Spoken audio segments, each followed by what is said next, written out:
Alrighty. Good evening. You fine, wonderful people out there. So, my ankle biters,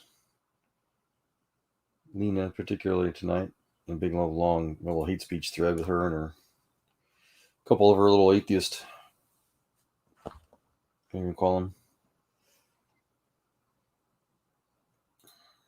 antagonizers, trying to be nice about it. She's called me a coward because, and I'm scared of talking about science with her now. So, and of course, she absolutely refused when I asked that she tried to at least pretend to apologize for all the religious bigotry, just hatred she spews constantly, and promised to talk about scientific topics instead of me. It's like they're in love with me. It's crazy how just weird these people are, you know? I mean, Mrs. Joel, Pardon? the opposite of love is not hate, it's apathy. So these people are not apathetic towards me. They hate me with a purple dinosaur passion. So it's just as a powerful emotion as being in love with me. It's crazy. Crazy. So, anyways, yeah. Can't seem to sleep well. See a few people, Grams out there, praises out there still talking. So, hopefully, some cool people will want to see this channel start. Will want to talk as well. And yeah, maybe have a little bit of fun while I wait to get sleepy tonight. I am linking the StreamYard. There we go. Got that going. So yeah, see what's on others' minds and stuff. And always like to try to focus on science and the Lord. Religion and science go together. In fact, I can quote it now because it's on my mind. And religion and science go together. As I've said before, science without religion is lame or useless, and religion without science is blind, like atheism, blind faith, religion. They are interdependent and have a common goal, the search for truth. Hence, it is absurd for religion to prescribe Galileo or Darwin or other scientists. And it is equally absurd when scientists say there is no God. The real scientist has faith, which does not mean he must subscribe to a creed. Without religion, there is no charity. The soul given to each of us is moved by the same living spirit that moves the universe. Albert Einstein, Third Conversation, 1948, with his biographer, William Hermans, Einstein and the Poet, 1983. Page 94. I own the book. I highlight it. One of my favorite pictures I share often is how Einstein said that the Bible is the greatest book ever written from beginning to end. And that atheists like Hitler have to burn it to give bread and circuses to the masses. Oh, thank you, Lord. So yeah, I don't know. What topic would I want? If someone wanted to talk about science, computer science is fun. Information science is my current forte. I don't think I've ever heard anybody talk about rocket science other than, my friends offline. But what else, Kelly? What's a good science topic for people in general to have had fun with? The biology stuff and the evolution stuff, that's boring. What is your favorite? What was you just saying? Computer science, information science, rocket science, physics. Okay. What else? What are my other favorites? We can talk chemistry. People just There's all a these. lot of overlap, though. I Yeah. mean, you could fit. Oh yeah. That's when science in general, right? That's you have to be. I've said this before. You have to be multidisciplinary in science today to be able to do anything outside of atheist church academia. But yeah, I don't know. You've got all the soft sciences covered: human behavior science and psychology and stuff. Somewhat. Sociology. I'm not an expert by any stretch of the imagination. Yeah, but most experts say that. that which I know. Otherwise, And then we got. if I don't know, I'll say I don't know. That's what experts say. Well, then we got our political and history stuff. Yeah. You and I constantly refined each other over the years, the decades. You're an old lady. Thanks. You're welcome. This lady had the audacity to say she hates this state, right? Who? Somebody. Oh, And which state? ours. Really? And then. Get out. That's cute. I knew you'd like it. What channel or forum is that? This is fans of Texas. So Nice. yeah. Apparently, this looks like snow. Is it? What is Hey, that? looks like it's pretty soft. It's pretty fluffy. Whatever it was they got. Snow in Texas. That global warming stuff, man. Tell you what, freezing us out. Oh, look at this. Oh. You hear me talk about the latest in the whole carbon dioxide stuff? Are you talking about the global warming? Not necessarily. Nonsense? What do you mean? Well, Musk has started a new X Prize category to try to. Yeah, I remember showing you that article when you Yeah. first. You heard me talk about it though? Mm-mm. I was like, dude, you gotta get in on that. I have, yeah. I'm setting it. So the interesting caveat is that it's not necessarily to capture carbon here on Earth. Mhm. It's to capture carbon elsewhere, like on Venus, Oh. and other planets, other moons. Mhm. Because one of the big concerns for the Mars colony is to densify the atmosphere. And some of the early ideas were to literally nuke the planet to melt the ice caps and stuff. Yeah.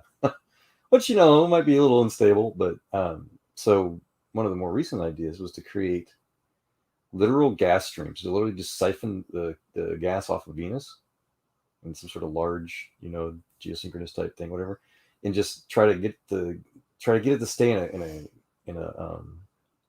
a stream, basically, to get it to either that or to actually create, carbon capture technology like his X Prize thing's about, to transport it from Venus to Mars, to densify, the already the thin atmosphere, basically make it thicker. Because there's a cooler process called MOXIE, MOXIE, that is actually on the new probe, the Perseverance probe that just landed, and it's already been proving successful to be able to convert using the Saboteur process the CO2 to oxygen, to O2, right?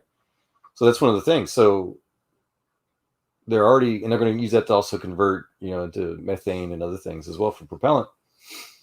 So the technology is proven. We can easily convert carbon dioxide into oxygen very cheaply. But the catch is, though, even if we converted all of the carbon dioxide on Mars into oxygen, yeah, you can breathe it, but it's still too thin. We actually need to more than double it to be able to survive on it, much less make it comfortable. Right? Yeah. We got 1 bar of atmosphere here. It's like, I forget what it is, 0.6 bars or something like that over there. It's just super, not even point. No, it's like 0.0 something. It's very, very thin over there. Your lungs would not be able to take a full breath. That would be difficult. Yeah. So that was part of the idea, is to figure out how to transport carbon from off planet to Mars and then convert it into oxygen and other things. Of course, the side benefit is to be able to, if we ever, to convert the 96% carbon dioxide on Mars into the comfortable 1% or less carbon dioxide that we see on Earth. So, and then of course the added benefit, the way I like to summarize it, is that if there ever became a need to try to actually legitimately lower carbon dioxide on Earth, which we don't, then it would be like child's play. Because right now it's like 0.04% on Earth versus Mars 96%. So that's fun, I guess. Yeah. And of course, if any kind of dense gaseous collection technology, what can be used for anything, gather methane off of Titan, or water vapor off Europa. Well, it also, the biggest catch I think would be how to get it, to get to it, Mhm. to get it, and then to transport where you need to go. Yep. Talk about some other people fairly over the last few months or so, certainly last month. The idea that they can either try to create some sort of giant balloon type system. They have like a geosynchronous station that's literally pumping it off of one planet and putting it onto another, and then transporting it between the planets. Do some sort of, just like a big giant gas balloon or something. Doesn't have to be solid. Or the idea I like the best that it's going to be very interesting would be, again, just to create just a steady stream, because there's no resistance in space, and as long as you are your dispersion agent, or the the technology prevents it from scattering. Like, I mean, if you don't, keep it in the stream, like make a gas stream, then just literally just squirt it across the solar system so it'll go wherever you want. Yeah, create these big long streams of gas, and just as long as you aim it right, it'll land on wherever planet you need to transfer the gas to. It's the cheapest way of doing it. Less maintenance. So yeah, lots of cool ideas out there. There's talk right now. So for all the scientists out there that are not stuck in government, they're not trying to push the They're green. not trying to get their free research dollars. Right. LOL. Yep. All the scientists that are not being manipulated by the new green fascist movement, Freeman Dyson and all these other guys, they're literally talking about how climate change is a fraud. Yeah. If you're not beholden to the government or to any other special interests, yeah. And he just flat tells them, like, yeah, no, there's no way we can, really affect this, and he doesn't really care. What? Talking about me or that? That? What? It's an egg thing. What is that? It's a table lamp, and it's got levitating, like UFO saucer floating above it. I know it's silly. UFOs with chicken? You're weird. No, that's the way they decorate it. Oh. But look at that. Watch. I thought we were going to talk about science stuff. Yeah, the science. You look. Oh my gosh, you're silly. What's it talking about? Here, look. Oh, Freeman Dyson and them. Yeah, they're talking about how there's not enough carbon. That they talk about. They call it a dearth on carbon. Is their title of their speeches, and they're talking about how plants and animals and stuff with all the ice core samples and stuff show how life thrived best in the past between 1 and 2,000 parts per million. Okay, you listening? Or? Yes, sir. Okay. I am. So we can talk about something different if you want, but no, please. So we're at 400 parts per million right now, and then the last glaciation, the carbon dioxide mixture got down to like 180 parts per million, and if it goes below 150, it's just 30 parts per million at that threshold last glacial season. It'll kill all life on Earth, because you have to have a minimum amount of carbon dioxide for plants to breathe, and if so they suffocate, then there goes the food chain,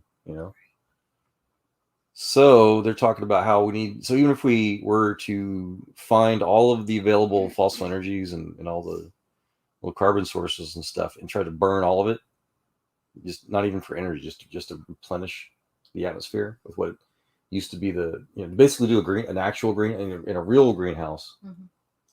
They do that. They'll put carbon dioxide generators to actually double the CO2 content to help their plant life grow. So if we were to try to do that, there was not enough carbon left on this planet, because it's been calcified and converted into all these other things in the ocean. It would not be able to bring it back to where life is best for it. So that's why it's another motive for the X Prize and other things, to figure out how to transfer carbon back to Earth from other solar systems. Right. Yeah. So yeah, probably tons of it in freaking Jupiter. All kinds of good sources out there. So yeah, the whole idea of climate control, it's very real. Lots of money going to it. Wish more people talked about it. A lot of people don't know, I think. Well, I guess so. Yeah, that's a travesty on itself. Lack of interest, lack of knowledge. It's out there.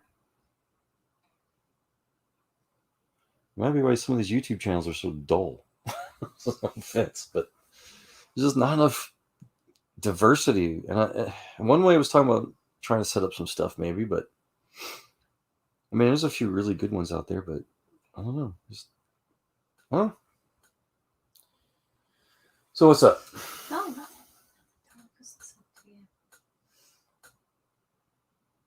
This kind of stuff that you used to talk about when you worked there and everything. Where? SpaceX. You guys just talk about that and Yeah. different ideas, or not really? Well, I know you had a couple people you talked about the Bible with a lot. yeah, we talk mostly about Jesus. Yeah. Mostly Christians at SpaceX. And then, I don't know. Thinking back, what did we talk about? Yeah, Joel and I used to always talk about different doctrine stuff because he's Orthodox. Yeah. But I know, like, the other guy, I don't want to say his name on the stream, but the Mormon guy, you speak to him some. Oh my gosh, what's his name? I remember. You do remember? Mm-hmm. I thought you were talking about the other guy we don't want to talk about. No. Hold on, let me remember. He's taking the subway all the time. Worked at Raptor Stand. We traveled up there for your training for Corning Fiberware. What's that got to do with the Mormon guy? Oh yeah, See? Keller. What? What's wrong? Nobody's gonna find out who he is. Still, it's nice to keep things. Yeah. Okay. Come on now. Dude, maybe I should ask him if I him to come to the channel. I don't know if he's crazy enough. I think that most sane people would not. I know. I've offered Joel, and he was, I think, trying to be polite. He didn't want. But he's like, no. Yeah. Smart guy. Here you go. Here's a smart guy. How you doing, Paul? Yeah, not too bad. Still at work. Yes, sir. Hi. I'm on my third cup of tea. You got your tea? Which tea? Yeah. Which tea today, darling? I've got the Rington's tea. All Nice. right. Miss I'm trying to Nestle remember tea. which box it was that you showed us. I've got the Yorkshire tea and I've got the Rington's tea. I prefer the Ringtons. Gotcha. Yorkshire's Okay, my so it was the second one. darker box. All right. Hey, Weldon. I was gonna. Did you I was get just your listening union? to your conversation about, well, I caught part of it with the global warming and the CO2 in the atmosphere and stuff. Yeah. Yeah, well, we were talking about it as it pertains to their plans to try to get certain things like to Mars and what have you to help to increase the density of the atmosphere to support life more easily. Yeah, how would they do that though? How would they get the? That's part of the fun. There's all kinds of crazy ideas out there. So yeah. Yeah. Because isn't the won't it be dependent on the amount of gravitational force there is on the atmosphere as well? Because if there isn't enough gravitational force, won't the atmosphere basically dissipate into space? No, because despite popular opinion, we've got good science that shows that the past surface water indentions, all the signs of rivers and oceans and stuff on Mars, confirms that it used to be at least 2 bars of atmosphere, if not more. How many do we have? Just 1, 2. We have 1 bar. No, we've got 1 bar, haven't we? Right.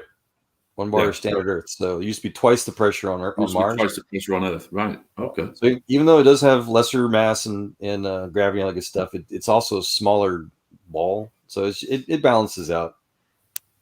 Oh, right. Yeah, I see that. Yeah, how that would work. Yeah. So when you were mentioning about global warming, then, as in man-made global warming, do you agree with that? No. I mean, yeah, we'll talk about how the climate changes, but so we've got 0.04% of our atmosphere is carbon dioxide content. Oh yeah, I know the atmosphere thing. Yeah. It's 78% nitrogen, 21% oxygen, and 1% other gases, which is made up of like your CO2, argon, neon, and all that other stuff as well.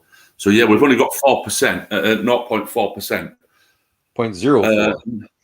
Sorry, it's 0.04% carbon. 0.04%. Yeah. And like you say, yeah, I've read in places where if it gets below 150 parts per million, then plant life will start to die off. Basically, it can't sustain itself at that. And yeah, in greenhouses over here, I think they put about 1,500 parts per million into pump into greenhouses to maximise the growing, and it also reduces the amount of watering you need to use as well. Correct. Yeah, water vapor is a much more contingent greenhouse gas, quote unquote, than carbon ever has been. Yeah, but Where the problem, I think the problem arises is if you have too much CO2 in the atmosphere, because it's particles, that allows water vapor to basically attract to it. So you'll get more, you'll basically get more. What the hell is that thing doing? Noise. Yeah, my phone's just decided to.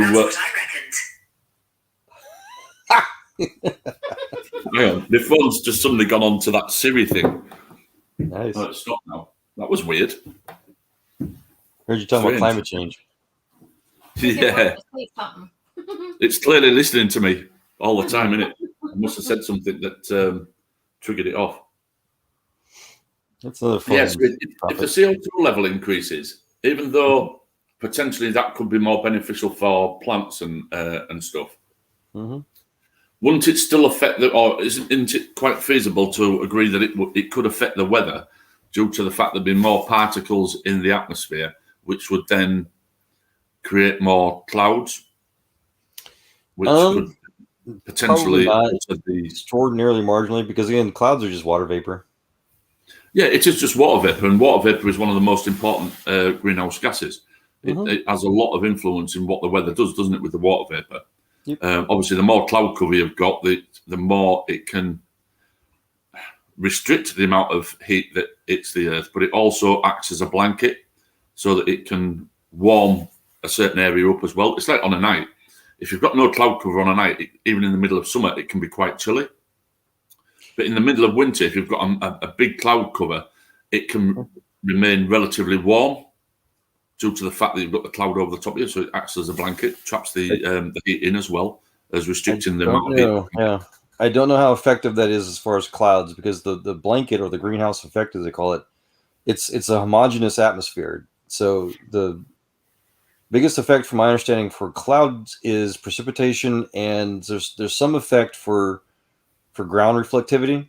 So like in urban areas, lots of concrete and buildings and whatnot, that can reflect a slightly more concentrated solar index or heat index, and so that'll create, it'll basically help evaporate water a little better. But again, it's not a significant enough factor to really change, major weather patterns. It might make it rain or something, something minor. But yeah, no, the sun drives our weather, and the moon and other things are far larger factors. Yeah, the sun is probably one of the biggest factors, especially when it comes to the solar flares and the sunspots and stuff like that. That can have a big impact on the weather. I know the more sunspots there are, the warmer we are, and the less there is, the colder we are. Even though the sun hasn't actually altered the distance, the amount of heat that's transmitted from the sun can depend on the sunspots. Right. Oh, look, you got somebody new. Weldon Eden. Wild Eden. Wild Eden. Yeah. Oh, Wild Eden. Hiya. I know Wild Eden from other spots. I think the funner side of that conversation for me is not so much, the scare tactics, even, or the politics of it. It's the conversations about how to fix it, not just for Earth, but elsewhere. Because the big push in space science, of course, is, as Elon likes to put it, making humanity multiplanetary species, as he calls it. So we're looking at colonizing far more than just Mars. So lots of cool challenges, and as we solve those, it'll make the challenges on Earth, the starter home, so to say, marginal, or like I said earlier, like child's play. We'll be able to expand the test for science out there. Yeah, I think it's going to be a while though before we manage to accomplish something along that lines. We're starting. Here in a couple of years, yeah. Yeah, going to Mars won't be too much of a challenge. It'd be more of a challenge to the people that are going to be going, whether they could actually cope with the, I suppose, the mental impact of actually doing that. Wouldn't it be something along the lines of a minimum of something like 18 months round trip? It's between 6 months and 2 years, depending on what the apogees are between the planets. Yeah, and it's got something to do with the way they've got to time it just right, aren't they? So that when they set off, they're going to basically reach it when Mars will be in a certain position, and then they'll have to basically wait so many months or 6 months or whatever it be before they could then make the return journey, because again it needs to be in a certain position to for them to leave, for the most effective way of traveling. Right, for the I'm not 100% interplanetary how it transfers, works, right? Yeah, and that's why the current plans are we're going to do every 2-year cycles. So starting next year, we're going to start to launch some of the first foundry materials, 2022, I mean, and then 2 years after that, 2024 is where we'll start to launch even more foundry materials and some robotics. 2026 is when we'll start to hopefully start launching people. Right. Well, that'd be fun then. I've just noticed there, Wild Eden's put in the comments, Paul, did you hear that the jet stream path will change and may result in Britain having more severe winters? Yes, I have heard that. The reason we get decent winters is if you've got the UK, if the jet stream goes above it, that pulls in the weather from the southern hemisphere. If it goes below Britain, it pulls in the weather from obviously the north, which makes it extremely cold. Yeah, that is true. The jet stream has a big influence on what the weather's like in the UK, because it literally goes right over Britain, either just over the top, over the bottom, or straight through the middle. And that's why we can get a north-south divide, where in the north it can be absolutely freezing, and in the southern part of Britain it can be relatively warm, 2 or 3 degrees above freezing all winter. Have you seen the lectures that talk about, and they show pictures and drawings of the Thames River they used to get frozen over back in the 1800s? Oh, the Thames. Thames, there you go. Thames. How do you pronounce it? Yeah, the River Thames. Thames. Thank you. That did used to get frozen over. Yeah, they used to have like market stalls and fairs and stuff like that. They had big fun fairs and stuff like that on the river there. There's some interesting pictures of that, as in drawings. Back when all those evil horse-drawn carriages were killing the planet, right? I'm just teasing. Yeah. The thing is, though, I mean, I was not a climate change denier as such, but I looked into some of the climate change stuff, and I think it has been, to some extent, over-exaggerated by the media. The politicians, for sure. Yeah, and it's a bit difficult to try and go through the information and see which is the truth and which has been over-exaggerated. I mean, the problem is with the media is they're in a business now of selling news rather than reporting news. So if they can make something sound bigger or worse than what it really is, it sells newspapers, it sells the news basically, rather than how it seemed to be years ago. It was more factual based than it is nowadays. Right. So it's difficult to find out what the real truth is when it comes to man-made climate change. Because if you listen to the media, I mean, you go back to Al Gore when he brought his inconvenient truth out. I mean, he basically said, I think then that by 2000, it was possible that the polar ice caps will have totally gone, which clearly didn't. 2016 was his prediction. Yeah, it was 20 what? Sorry, 2016 when 2015, 2016. Yeah, sorry. The polar ice caps had possibly gone. And I remember I think it was 1984, 85-ish. I'd have been about 17, 18. I'd more or less just left school. And there was some scientific program on the TV, or it was portrayed as being scientific, where they were saying that the what islands was it? There's a group of islands that they said would possibly be under 20 feet of water by the year 2000, and clearly it's not happened. Yep. So that sort of puts you off listening to what the media is telling us, due to the fact that all the exaggerations or the mistakes, potentially, whichever way you want to look at it, that has been done over the last 30, 40 years when it's come to reporting on climate change. Because everything that they predicted has now come to that time, and none of it's happened. I used to get in trouble. I used to have this meme I used to share back in the day, because we've debated this stuff for so long. It was a picture of some sort of like a man-made stone little island somewhere in Australia in the water, and it was like they had like these ancient like early like 1900, early 18, back when camera technology was first coming out. They had a picture of this little stone harbor looking thing, with the water line, right? And then like a modern picture, in the 2000s with the water's exactly the same. And, I don't know. Yeah, I mean, I live on the coast, and I've done all my life. Yep. And if the sea level's altered, I haven't noticed it. NASA just deployed a new satellite, as a matter of fact, because the oceans are rising so pathetically, very small, that the current technologies and all the buoys out there, they can't really measure it like they wanted. So they deployed a new satellite to measure like the millimeters of it around the globe. It's pretty cool. Yeah. Yeah. So it does change. It's just very marginal.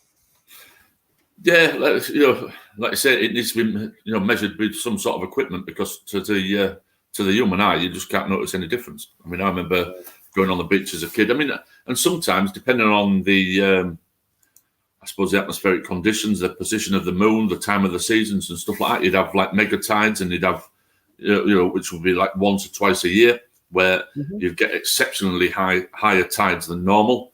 And the majority of the time, the tides were roughly about the same. And they still seem to be the same today. Right. Yeah, I think that's part of the general cycle of life, whatever you want to call it.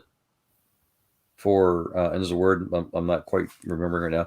The idea not just that there's cycles and weather and seasons, but for it to continually to change. Because if things say too much in common, then it actually kind of damages or prevents the natural adaptivity of life to basically get weaker. So the more difficult conditions kind of keeps life on its toes, I guess is one way to put it. That makes sense. Yeah. So there's a guy in Australia that I think he's a marine biologist. What is his name? It's an interesting bloke. He got sacked from the university he worked at. He'd been working at this university for excommunicated. Yeah. And what it was he was a marine. He's been doing marine biology on the Great Barrier Reef since the 1980s. He's one of the top blokes, and he spent more time basically underwater on the Barrier Reef than these people that have been writing these reports out. And anyway, this particular report came out, which was potentially, basically it was a peer-reviewed report saying about the devastation that's happened to the Great Barrier Reef. And basically he said, well, hang on a minute. I don't think you're quite right here. And basically he's saying that the Barrier Reef is in better condition now than it has ever been. And the reports about the Great Barrier Reef dying off is totally false. I'll have to try and find it. It's a really interesting... what is his name? I'm sure he lives in... It's from... I'm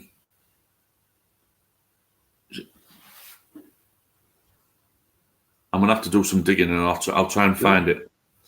If you'll just give us a minute, I'm sure I can find it. I'll just mute myself and stop my camera, and I'll let you... No worries. I'm thinking there's probably more than one even, so yeah. This one's a really interesting thing, though, because like I say, he got sacked and he actually took him to court. And I believe he did. He won his court case, and it wasn't actually that long ago. It's only been in the last couple of years, and it was either 2019 and probably the court case might have been 2020. I'd be about right on them dates, somewhere like that, 2019, 2020. And he won the court case. And it was one of them things that wasn't covered by the media. Anyway, I'll see if I can find it. I'll just mute myself and stop my camera now. I've just looked at myself. There's a Peter Ridd, professor of physics at James Cook University in Queensland. Yes, that's him. Okay. Yeah, Peter Ridd. Yeah. If you go on YouTube and look up some of his one of his interviews, I'll see if I can find it. In fact, I'll know which one it is. Let me just have a look on. I'll open up another stream for YouTube and. Yeah, if you want to share something. Yeah, I mean, this guy, he doesn't seem like he's a conspiracy theorist. Right. At all. Dude, did you hear? I used to have the article bookmarked somewhere. It's buried now, but you just reminded me. So there's these two researchers that are interplanetary or not cosmologists, but climatologists, whatever. They're literally studying the climates of all the other planets. And they were deemed as conspiracy theorists, right? Because they were saying, well, wait a minute, the sun is driving the climates for all these other planets out there, not just Earth, right? And so they were censured, and told they can't get their projects going, whatever. And so what they did is they did a new project, and they showed a direct correlation. And they have all the charts and all the math and stuff that showed that the sun was driving the same exact climate change type heat coefficients across all the planets, including with Earth, and even like planets like Mercury that had very little to no atmosphere. They were seeing the same exact heat coefficient changes based on the changes in the sun. So it didn't matter if a planet had an atmosphere or a thick atmosphere, or so all of them, even like I said, Mercury, Venus, and Earth, they're being driven in the same curve by the sun, and so they weren't able to publish, so they literally just spelled both their names backwards. This made it sound like some sort of funky foreign name, and then they applied it for peer review, and it passed just because and then after they got it published in a bunch of different journals, they wrote the editors like, oh, by the way, yeah, we were just kind of testing the peer review process. This is actually us, and told them their real name, and of course all these fake journals retracted it, but yeah, I've just found the one. So I've just put it on share screen. So if you want to put that on, this is really interesting. Okay, thank you. I'll just get Don't it play started. too much, or we'll get YouTube. I think we should be all right, because obviously we can stop it partway through. We're not actually pinching it. We're sort of reviewing it, aren't we? I think if you do it that way, it's classed as fair use. Yeah, go for it. Well, that doesn't always. Yeah. Yeah, I know what you mean. Back live with Chris Kenny. Many of you would have caught up with the story that's been unfolding in recent weeks about Professor Peter Reid, who's a scientist with the James Cook University up there in Queensland, who's taken a counter view to many of his colleagues when it comes to climate change and the impact on the Great Barrier Reef. For his trouble, he's been kicked out of his job. He's been dismissed from the university, and there is a battle royal about to occur in the courts as a result of all that. He joins me via Skype from Townsville now. Thanks for joining us. Yeah, go on. Hey, there's an echo. I wonder if you got more than one browser, or because I was trying to figure that out earlier. Yeah, I'll probably, if I mute myself, that should maybe cure it. Okay. Good luck. Yeah, my problem was I didn't mute myself, so it might have been coming back through my speaker. Okay. I'll put it on full screen that anyway. So,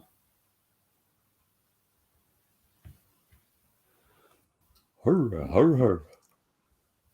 I can get it to play. I think it's Peter. Peter Reid.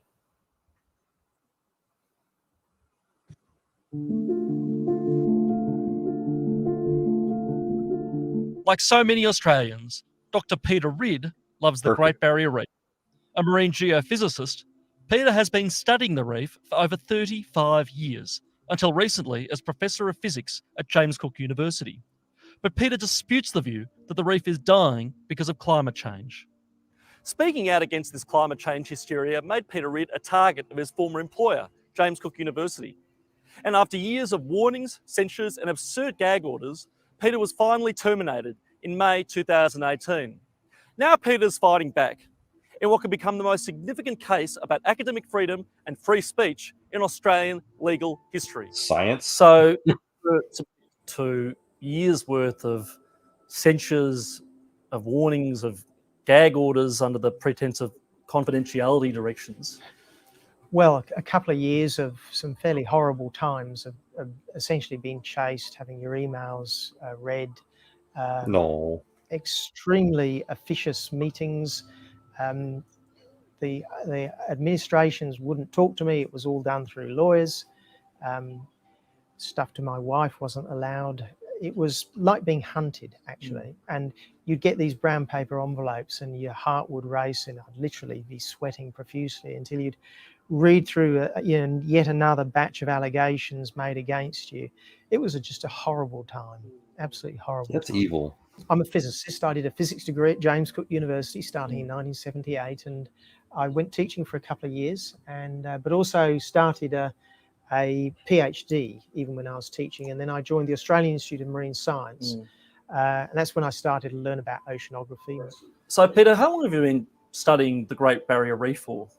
Since 1984. Right. So we worked on all sorts of things, mostly the currents and the movement of sediment. The movement of the water is the big thing, though.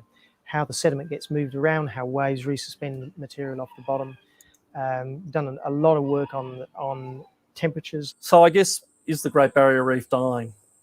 No, look, the reef is in fantastic shape. I often say that of all the ecosystems in the world, possibly with the exception of Antarctica, the Great Barrier Reef is one of the best preserved there is. So, Peter, what would you say to the naysayers and the usual suspects who would paint you as somebody who doesn't care about the environment? Well, I come from an environmentalist family. Right from a very early age, I've been in environmental organisations. I used to be president of the local branch of the Wildlife Preservation Society. I'm an environmentalist. What was your career like at JCU in Hull? It was great. I was a very successful academic. I was a good lecturer. I was often put on the big first year classes to teach physics to people who didn't want to teach physics, and I really enjoyed it. And I had 30 fantastic PhD students over the years. It was a really good time, and I greatly miss it.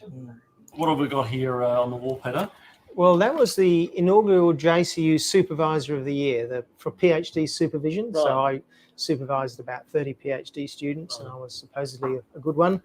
And that's my 25-year service at JCU. Yeah. Altogether, I worked there for 30 years, and I was associated with 40 years because I was an undergraduate student and a wow. PhD student there as well, and also a postdoctoral fellow. So for 40 years, you're at JCU. Yeah. Wow. That's right. Yet despite his ample qualifications, Peter has found himself going against the so-called conventional wisdom when it comes to the reef. In particular, Peter has taken issue with the quality of the science. The basic problem is that we can no longer trust the scientific organisations like the Australian Institute of Marine Science, because they're not even scientific. Things like the ARC Centre of Excellence for Coral Reef Studies. A lot of this stuff is coming out, which the science is coming out not properly checked, tested or replicated. And this is a great shame because we really need to be able to trust our scientific institutions. And the fact is, I do not think we can anymore. I think that most of the scientists who are pushing out this stuff, they genuinely believe that there are problems with the reef. I just don't think they're very objective about the science they do. I think they're emotionally attached to their subject. But isn't and science, you can't blame them. The reef is a beautiful thing. Isn't a scientist supposed to have always a degree of skepticism? So he's checking and checking and rechecking rather than presenting stuff as empirical proof. It is these consequences that have made Peter increasingly determined to speak out. As I approached retirement, I thought, people's livelihoods are actually being badly affected in the sugar industry, in the mining industry, you name it, in North Queensland. This is a big issue for North Queensland. And if somebody doesn't say this, well, the rubbish is just going to go on and on and on. So there was an obligation, a duty to just keep on going. So you've been vocal on these issues, including in our publication, Climate Change, the Facts. When did you start running into trouble with your employer? Well, that happened when I pointed out that there were some photographs of a reef, one in 1895 and one more recently, one showing it in beautiful and then another one recently showing it dead. And I pointed out this was wrong, and I was asking the question, what quality assurance was done on that science to make sure it was right? Because this was being used in public policy. And my employer didn't like the idea of me essentially criticising those scientists for not having proper quality assurance processes. This was in about 2015, so I ended up being censured for that, which was a pretty horrible process, and that was the first of the major problems that I had with JCU. After we did this chapter in Climate Change, the Facts, I made a comment that I thought that two organisations were untrustworthy because they did not have Careful, we're going to get anything like a decent form of quality assurance of their science. And then things got worse.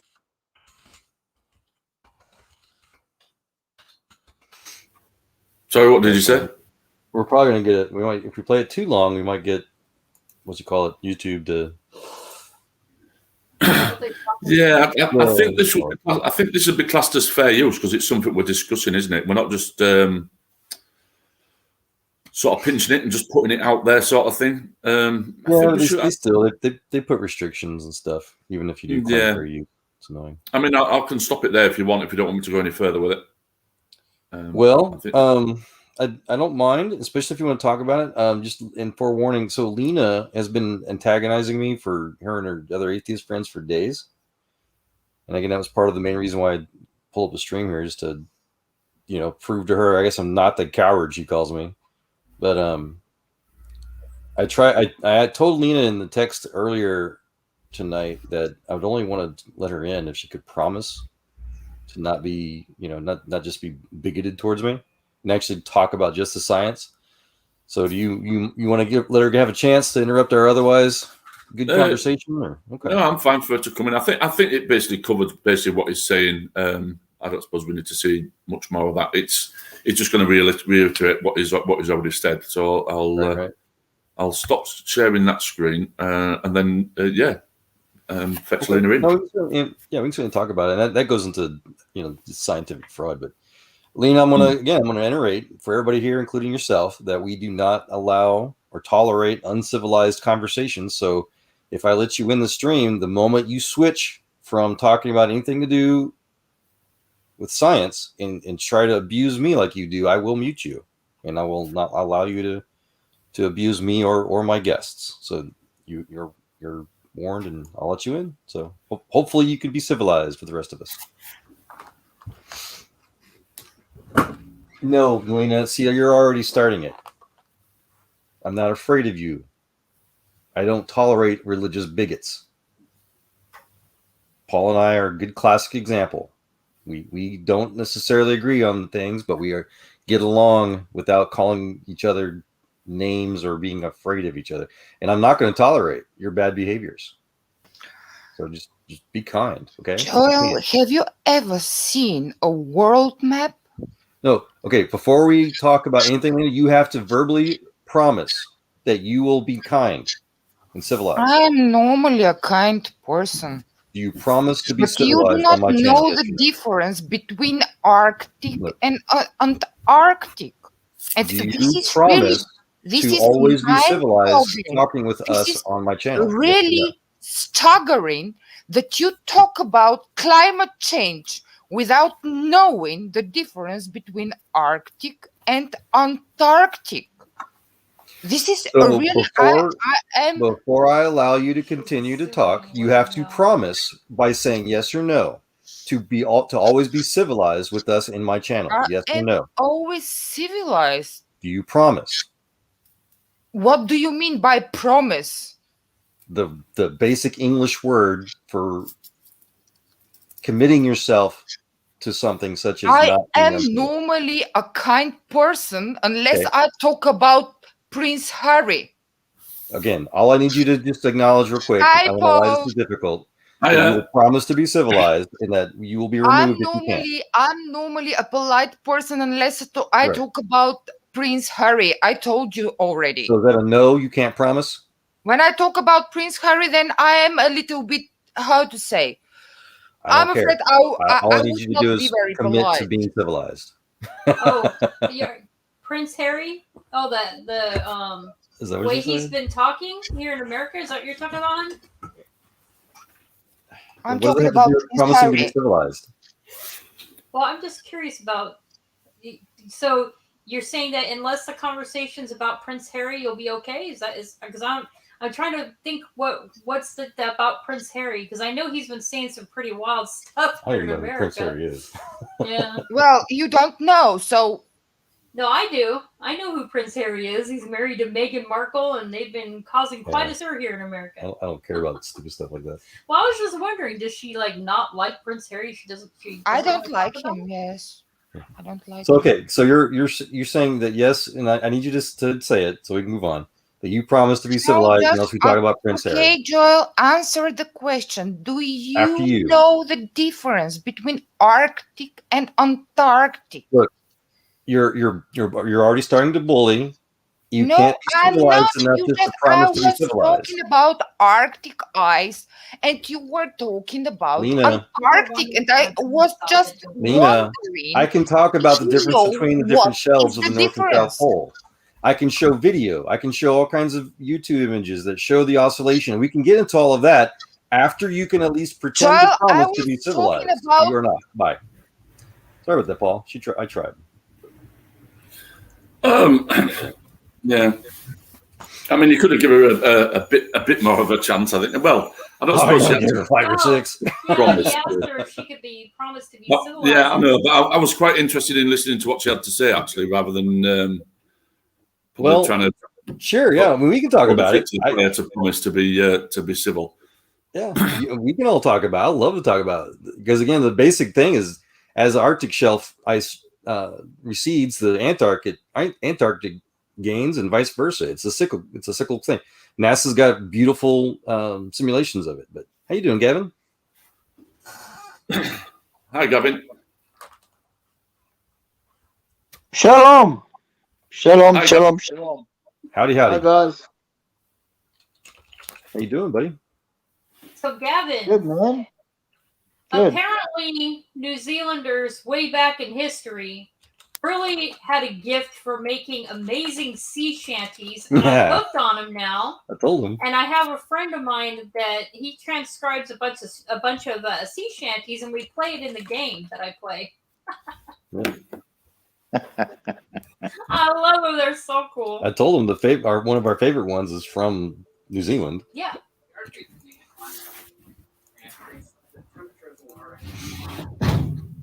How are you? How are you, Paul? How are you, Paul? Yeah, I'm good, Gavin. Yeah, not too bad. You're probably working every hour that God's given you. Yeah, I seem to be doing it at the moment. Joel, do you think if Lena's still there, do you think we could just let her back in and just see what she has to say? Only if she can promise to be civilized. It's as simple as that. Well, I mean, can't we just assume that she's going to be civilized until she's not? Nope, No, not at all. it's not. Right. It doesn't take any great effort on her part to say, "Yeah, I'll be civilized, no problem." But for some reason, she's having an awfully hard time making that promise. So it's best to play it safe. Yeah. Because Joel's channel is supposed to be for civilized people only. Right. Actual, good conversations. And she's got a history of being abusive across multiple channels. So it's just not. Yeah. It's not normal. Yeah, I mean, it's your channel, so it's your choice. I was just quite interested to listen to what she had to say. That was all. She's trying to accuse me of not knowing the difference between Antarctic and she just all they do, Paul, and there's like a kind of a cult group about it, is try to make me seem stupid because I don't. They just lie about me. That's all. It's just lies. They assume he doesn't know things, and they haven't even talked to him to find out, Yeah. and they can't be civilized long enough to talk to him. Basically, they're just looking for ammunition to further attack him later. Mhm. That's it. Yep. Real It's simple. typical bullying.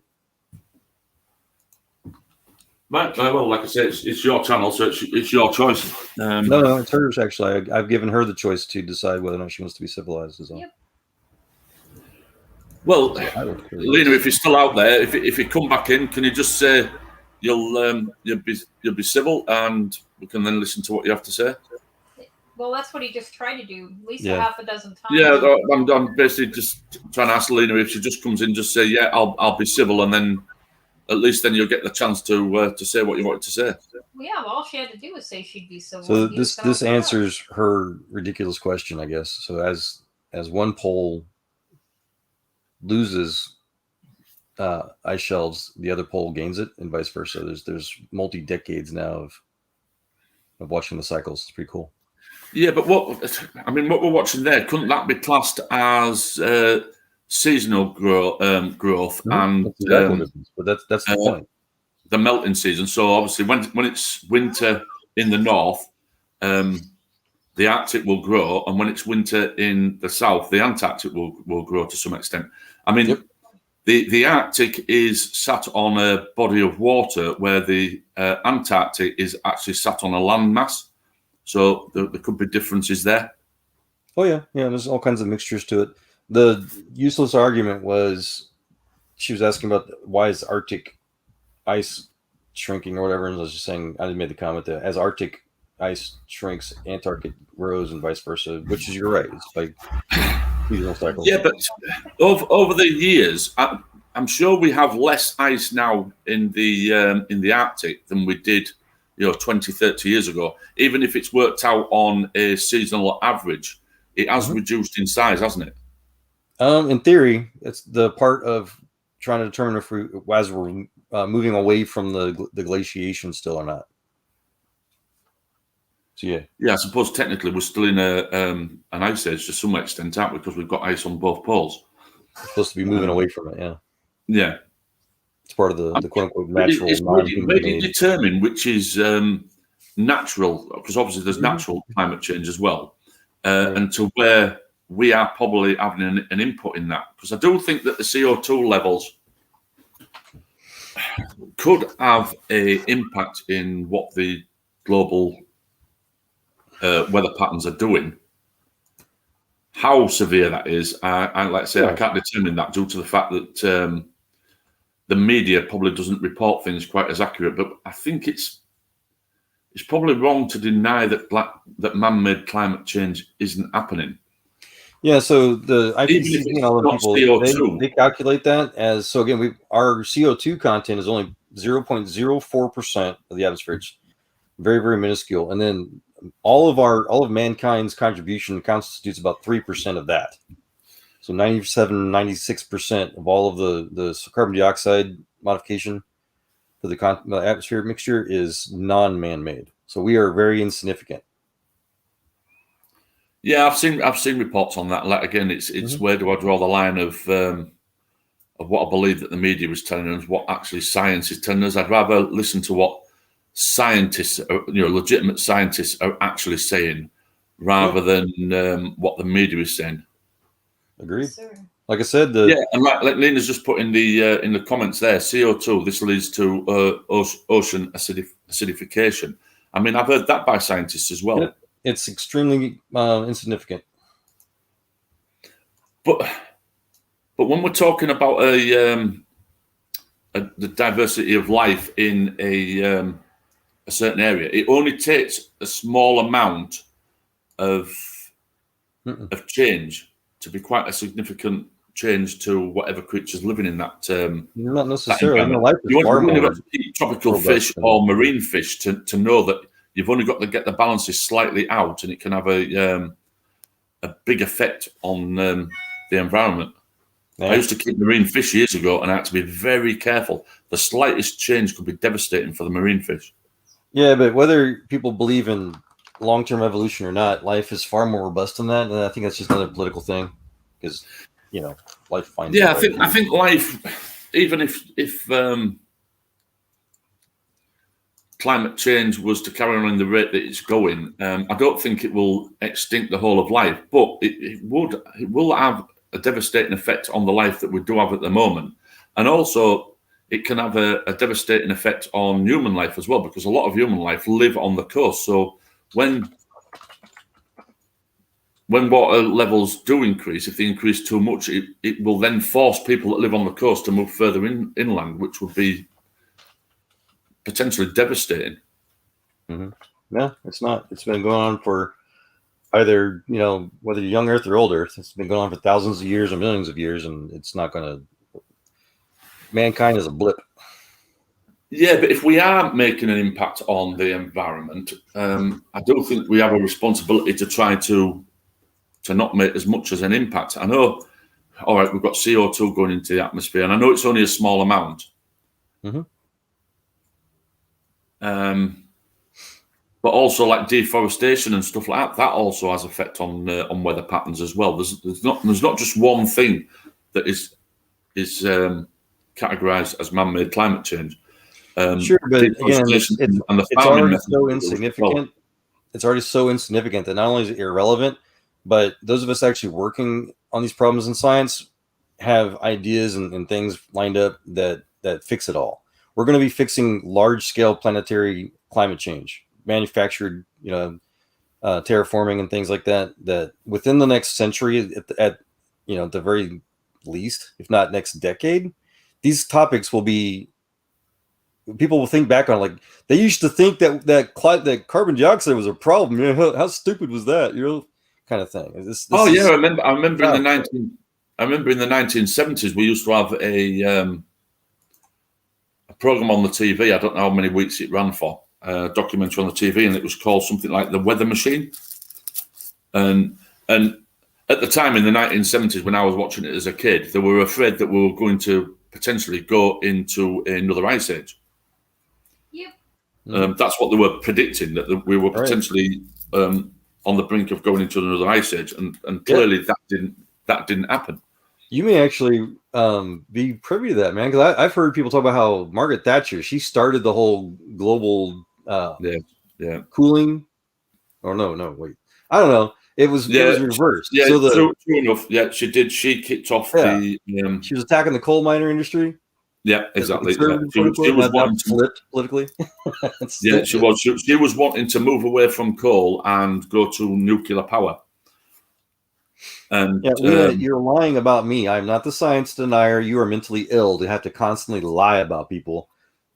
I've got the video right here. Okay, CO2 is not the problem. I'm sorry. I've got to disagree. I can't say. Well, how do I get liar? Does she just block her? Yes, that's what Lena, I'm being recommended by my wife to block you. Well, okay. I don't want to block. Can her, you stop? She can't stop, which she usually can never stop. Can you stop distracting a wonderful, peaceful, civilized, scientific conversation with your religious hate speech and bigotry, please? Yes or no? Sorry. I'd rather go back to the conversation. Yes. If you can ignore what she's typing and just focus on what's said, that'd be. No, I'm not going to tolerate. Then you gotta block her, because if it's going to be too hard to ignore her on the channel, I'm going to call out her bad behaviors, and I apologize, you guys. I'd love to. I thought this was supposed to be get back in the peaceful conversation. Just I need to distract. I need to address the distraction. Can you do it? What was your question, Paul? I forgot what I was saying. No. Sorry, it was. Oh gosh, we were talking about climate change and what have you. Yeah, about the CO2 levels. Yeah, you were saying that you don't think the CO2 levels has an effect on climate change. No, I mean, it's very, very insignificant. And I think, did we agree earlier that water vapor is more of a concern, more of a greenhouse effect? Yeah, but like I said earlier, that obviously the increase of CO2 can have a knock-on effect of increasing the water vapor as well, due to the particles in the air.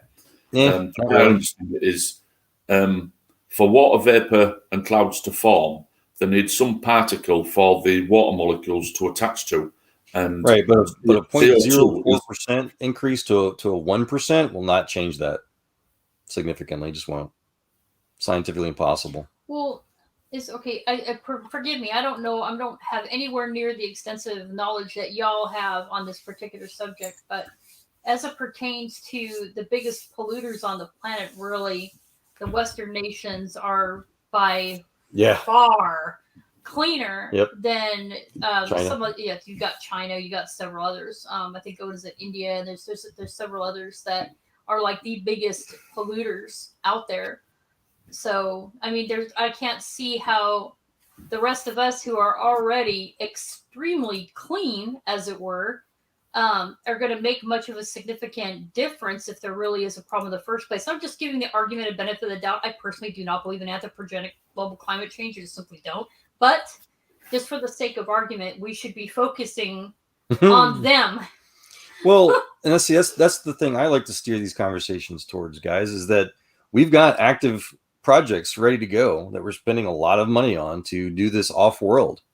And so as we learn how to do that and actually solve real problems out there off planet, that'll make the whatever adjustments we need to do here on Earth again seem like child's play on the starter home, I like to call it. You know, it'll be easy. Yeah, but addressing what your wife was saying there, I understand what you're saying about China and stuff like that. They pump out more CO2 and more pollution than what the majority of the Western world does. But that shouldn't still make a difference to us to try and improve the amount of CO2 or the amount of pollution. Oh, just a second. I've got a call. Gavin, were you trying to get in on this too, buddy? What's up, man? Poor Gavin. He's been all quiet the whole time over there. Is he? Oh, I'm still here. Okay. Well, I didn't want to dominate the conversation if you were trying to. No, I know nothing what you're talking about, so I'm here to learn. All right. Well, you're still welcome to share an opinion, of course.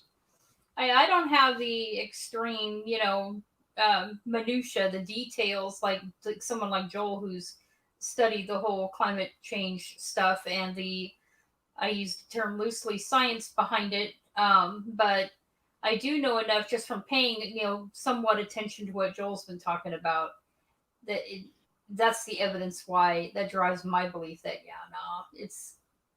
it's real political and that's about it. It's all political. Yeah, as a counterexample, so some of the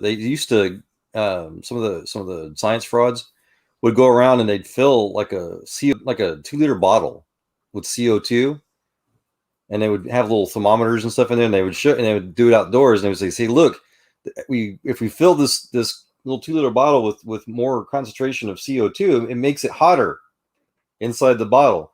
Well, the reason why they stopped doing that is because the actual scientists out there were like, again, we've got less than 1% of CO2.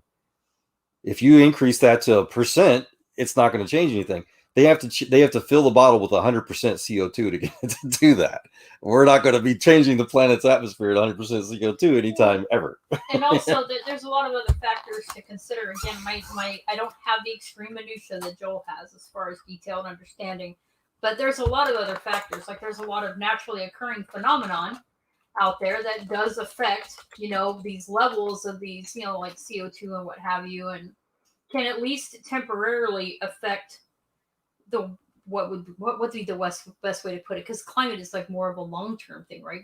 Weather, how would you describe that? Like affect temperature briefly, like say volcanic eruptions for one example, but there's certainly many other contributing factors.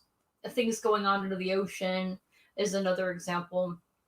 Like they were just talking about water vapor and stuff as having the one of the highest greenhouse effects. So that there's a lot of variables here. And also, I remember something being problematic. This is years ago now, but another problematic thing is, well, first of all, the peer review system is real dicey. They have been caught fudging numbers and stuff. But to piggyback off that, like the whole climate change thing is largely based upon computer models, and those can be wildly off because it's like a guesswork. It's like we're going to pretend this is an educated guess, and then the problem is that they pawn it off as fact, even though it's all based on computer models, And then remember that whole email debacle, right? What was it? The IPCC got busted. The Climate Gate, yeah. Yeah, Climate Gate, where they basically correct me if I'm wrong, because again, it's been many years now, but they got busted. They got caught with email exchanges where they basically stayed straight up that they're just making stuff up. Yep. Yeah. So there's a lot of factors here, and there's in addition to everything I just discussed, there's a lot of cyclical things going on here. I mean, if you go back in history and stuff, they've had cooling periods, they've had warming periods, and actually the most deadly is the cooling periods. So yeah, there's a lot of factors, a lot of variables that aren't considered. There's a lot of, I want to use the word propaganda, but I don't want to be too divisive, although, I do believe that's precisely what's going on. And they hyper focus on a few areas, and that's it. And they make this grandiose case that this is somehow factual, as if we have some massive impact as human beings here on this very large planet on a global climate change. You know what I mean? That they need to be considered, or else really throw it out. Seriously. Yeah, I'm back. Oh, welcome back, honey. Kevin. Yeah, I got kicked out I the know I screen. didn't say that well because again, I'm working off a very limited knowledge. Well, we're hot topic hopping. Well, I'm trying to stay on topic to discuss the variables that I've learned about over the years, but certainly not to the same extent that you and Paul would know, you know? Just hearing the evidence that the reason why I believe what I believe. I'm going to play this video real quick because Nina's going, her mental illness is going nuts again. From deep under the earth and putting it into the atmosphere, we're pretending that has no probability of a bad outcome. And the entire scientific community is saying, obviously, it's going to have a bad outcome. Is it echoing or is it okay? It's kind of quiet on my No, end. it's echoing. Is that you'll probably have to mute yourself, Joel. Thank you. Hold on. I will as well. Fossil fuels from deep under the earth and putting it into the atmosphere, we're pretending that has no probability of a bad outcome. And the entire scientific community is saying, obviously, it's going to have a bad outcome. Obviously, you're changing the chemical constituents of the atmosphere. So, so it's really up to people and governments to put a price on carbon, and then automatically the right thing happens. It's really straightforward. What do we do with the carbon that's already up there? I actually think we can manage with the current carbon level, or even a little bit higher. It's and this is going to sound like I'm backtracking, but there's actually an argument that more carbon in the atmosphere is actually good, but up to a point. So we might actually arguably have been a little carbon starved. If you go back 200 years ago and say, okay, well, 400 years ago, we had like 200. Yeah, again, so in the actual scientific community, instead of out in the political fascist circles, that's what we're talking about. We're trying to get back to like a minimum, 1,000 part per million. You were talking about 1,500 part per million, Paul. So that's the healthy level for life in general. And yeah, it might, it's not going to make temperatures that high. It's almost insignificant. Now, if it gets higher than 2,000, 3,000 parts per million, that can get toxic. But we're never going to do that. That's almost impossible. No, Lena, you're calling Musk a liar. He just said that it's good to increase it a little bit to a point. So you're literally ignoring everything because you're a religious bigot. And you need to stop. Don't sink to that level. Well, what else should I do? Just state that she wasn't listening to the video and reiterate, maybe play back what Elon Musk said. Okay. All right, let's do that. Good, but up to a point. So we might actually arguably have been a little carbon, and this is going to sound like I'm backtracking, but there's actually an argument that more carbon in the atmosphere is actually good, but up to a point. Amen, Mr. Musk. And then, of course, Mr. Dyson. He's a kind old man. How do we do this? There's short ones and there's long ones. The big think ones are a little shorter. There we go. But I mean, I don't like the word catastrophe. I don't think there's any catastrophe there. But certainly the climate is changing, and that's important. It's always been changing. There's never been a time when the climate stayed put for any length of time, and so I would say all the evidence we have is that we're having some effect on the climate. It's not clear whether it's good or bad. It's not clear whether it's going to become a catastrophe or not.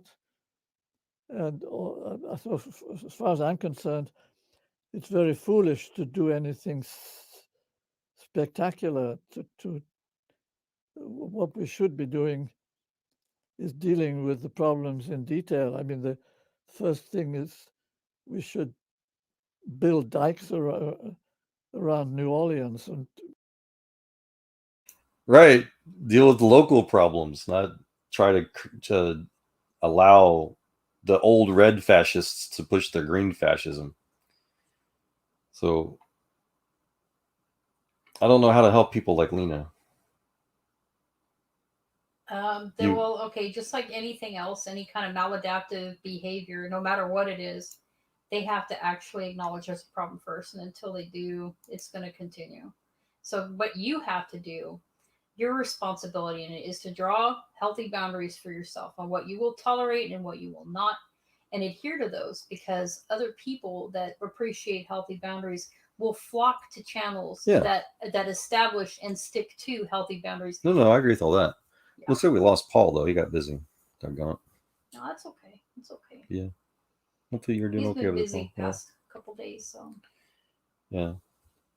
Yeah, that's what we were talking about earlier, the Darthlon carbon conversation. So we want to try to push CO2 levels back to a healthy 1,000 part per million, 1 to 2,000. But we're concerned that even if we were to burn all fossil fuels available possible, we won't be able to do that. That's why we're looking at trying to do carbon capture technology to siphon CO2 back from other planets back to this one. Well, so thankfully, Lena, you can't be civilized.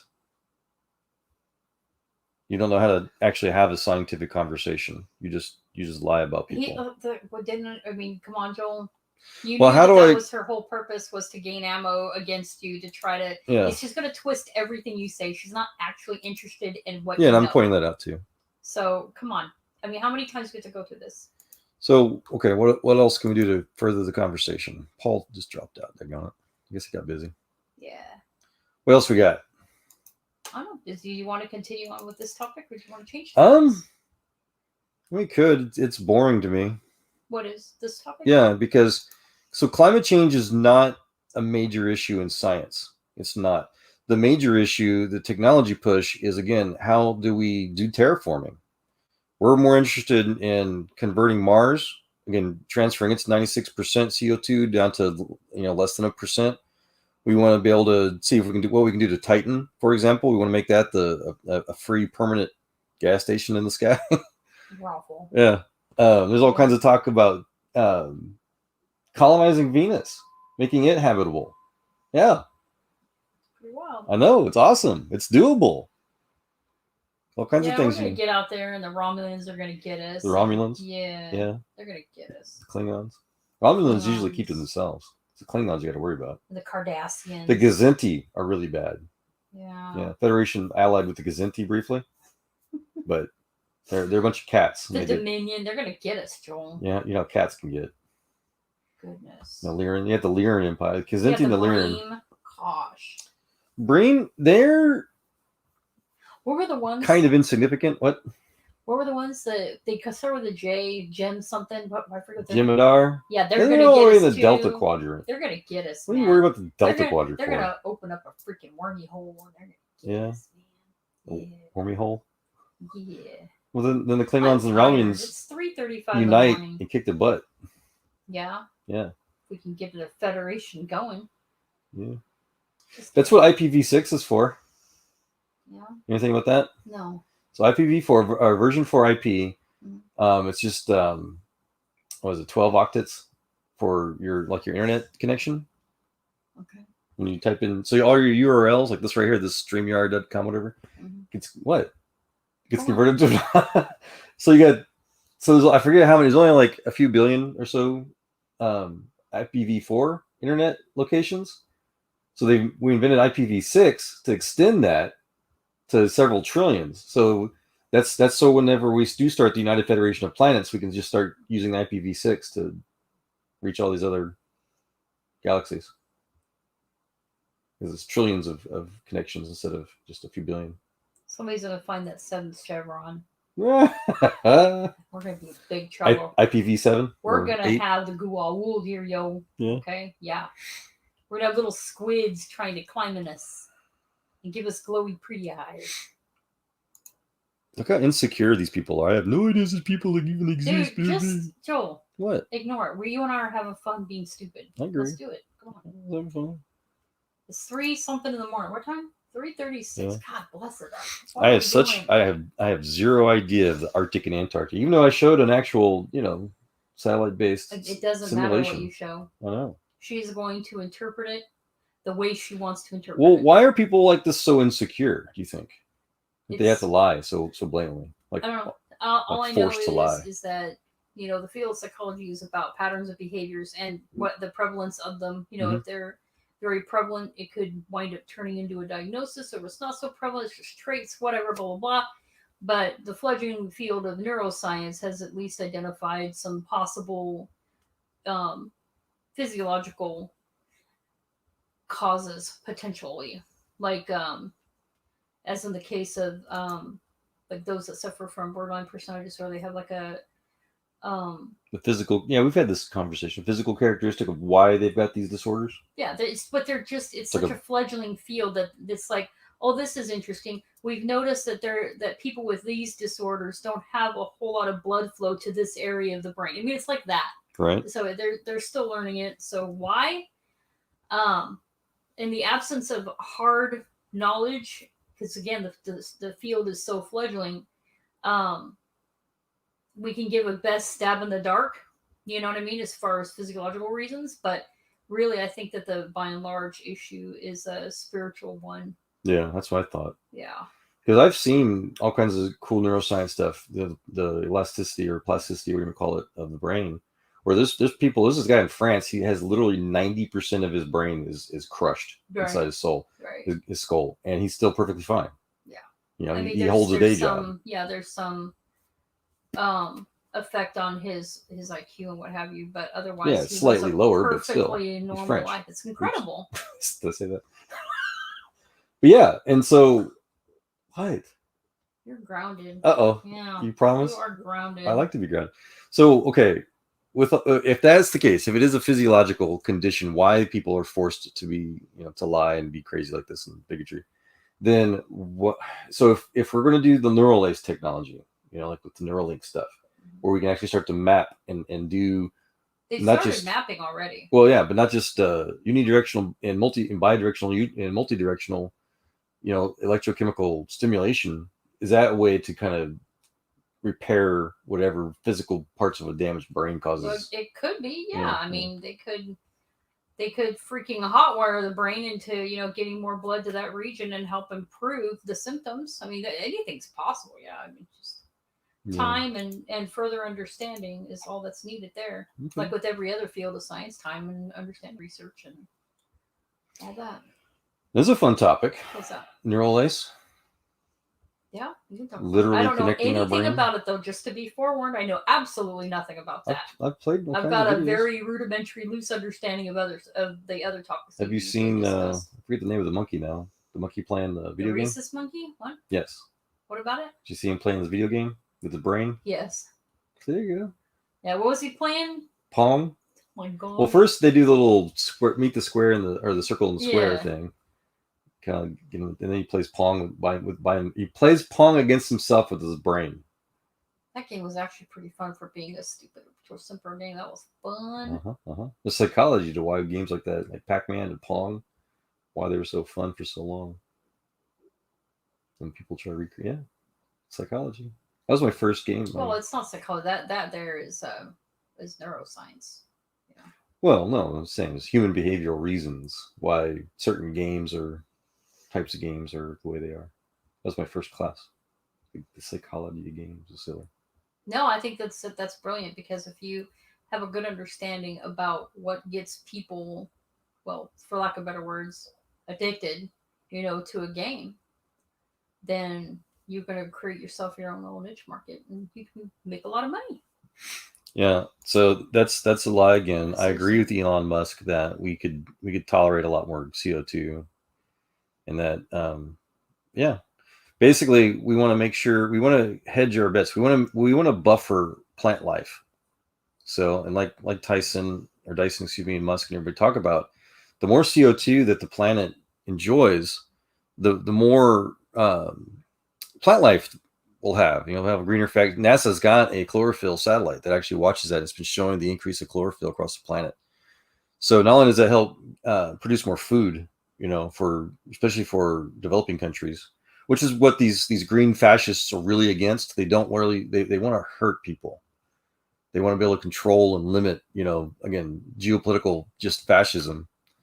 And so they don't really care about humanity. They don't care about, trying to create more food sources, for example. they're more worried about risking their coastal frontal property, kind of stuff. Their what's it called, the place where John Kerry and them live, and Donald Trump lives in Florida. They're worried about the rich people coastal areas, which those really weren't going to be damaged either. But that's the real motive. They're not really genuinely interested in science. They hate humanity. I think they're just looking for more reasons to collect taxes, more money. Yeah. I think that's Yeah. what it is. Yep. They're, politicians they're always looking for good excuses for a new slush fund. You know what I mean? Ever since Social Security was invented, LOL. Welcome back, sir. How you doing? Yeah, I'm just busy with phone calls, union stuff. No problem, honey. I figured you were pretty busy. Yeah, so I missed most of that video, but yeah, not to worry. I can play it back if you like. I got the thing. What was he saying? He didn't see there was no problem. Was he saying that there wasn't a problem with CO2 going into the atmosphere? Yeah, Dyson or Musk or either. I only saw Musk. I didn't see the one with Dyson on. Yeah, he's just basically saying it's crazy to worry about things that we don't even. Here, I'll play it again. Here, it's always been changing. There's never been a time when the climate stayed put for any length of time, and so I would say all the evidence we have is that we're having some effect on the climate. It's not clear whether it's good or bad. It's not clear whether it's going to become a catastrophe or not. And so as far as I'm concerned, it's very foolish to do anything spectacular. What we should be doing is dealing with the problems in detail. I mean, the first thing is we should build dikes around New Orleans. And that's right. Yep, worry about local problems. Don't lie about global problems that we can't even really identify. It's just insignificant at this point. I don't know how you can call it a lie, though. I don't see how you can call it a lie. We can be mistaken or whatever, but I don't think science is lying about the global. So the idea that science can lie is a lie. That's just misunderstanding of science, and that's what the global warming fascists, the green fascists, that's what they do. They pretend to speak for science, and that just shows how anti-scientific they are. But yeah, no, the thing is that we don't. Again, we are so insignificant that all of the models are. That needs to be focused on. Yeah. It's based on computer models. It's based upon guesswork with data that they've inputted that is real shady to begin with. Yeah, there's all kinds of revisions of all the little hockey stick models. Yeah, I understand that. Obviously, a computer model is only as good as the information you put in it. I mean, you could technically put in a computer model that if the amount of, if gingerbread people were to increase, that this would affect it. If you put that into the equation, then it would work it out, and the amount of gingerbread people in the world would alter the model. So yeah, if the information you're putting into a computer model isn't correct, then obviously the data that comes out is going to be incorrect. Right. So it's not that science is lying; it's politicians that lie. And those with a political bias that have the vested interest enough to fudge the data. That's another factor. Yeah. And they got busted for that. That's not even a thing. Oh yeah, I'm not disagreeing that the data doesn't get smudged and, like I say, the media like to hype things up. And I think that's where the problem's been, is because people now can see where the media has lied in the past. I mean, I've seen where they've lied in the past over climate change. There's no doubt about it. But that still doesn't mean that man-made global warming isn't a problem, whether it's to do with CO2, deforestation, or the farming methods we use. All this can have an impact on the climate, including the amount of properties that we build. Like you mentioned earlier on, that if towns and cities are always 1 or 2 degrees warmer than the surrounding area, due to the fact that the heat is stored within the brickwork. Yeah, but that's local. That doesn't have anything to do with global change. But that's the Yeah. thing. So Yeah, the that's overall green local. level is increasing. So whatever, like rainforest problems and all that nonsense, yeah, that might affect a certain small, tiny little pixel of an area, but I it doesn't wouldn't call affect that nonsense, though. Getting rid of the cutting down rainforests and taking away all that habitat for the animals. I wouldn't call that nonsense. That's Well, something again, it only we need to stop I didn't doing. say That. nonsense. It doesn't affect the globe. It doesn't affect the planet. It affects a pixel of a screen of the planet.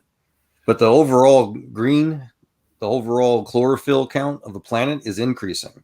So however many small, tiny little specks of areas are being deforested, the overall planet is getting more forests, more green. I wouldn't call them small areas. They're literally destroying rainforests at Right. massive That's perspective. amounts per day. It's just To us, it's small, but to the planet, it's insignificant. The planet's very large. Yeah, I understand that, but In fact, that reminds me of a friend of mine from high school. Do you not see a problem with destroying parts of the rainforest? Only locally. It's only a problem locally. It's never a problem globally. So a friend of mine and I, we're both super computer geeks. What about all the life, all the different life that live in that area that their habitat is getting destroyed? That's fine. That hurts them locally for the 10th time. It does not affect the planet.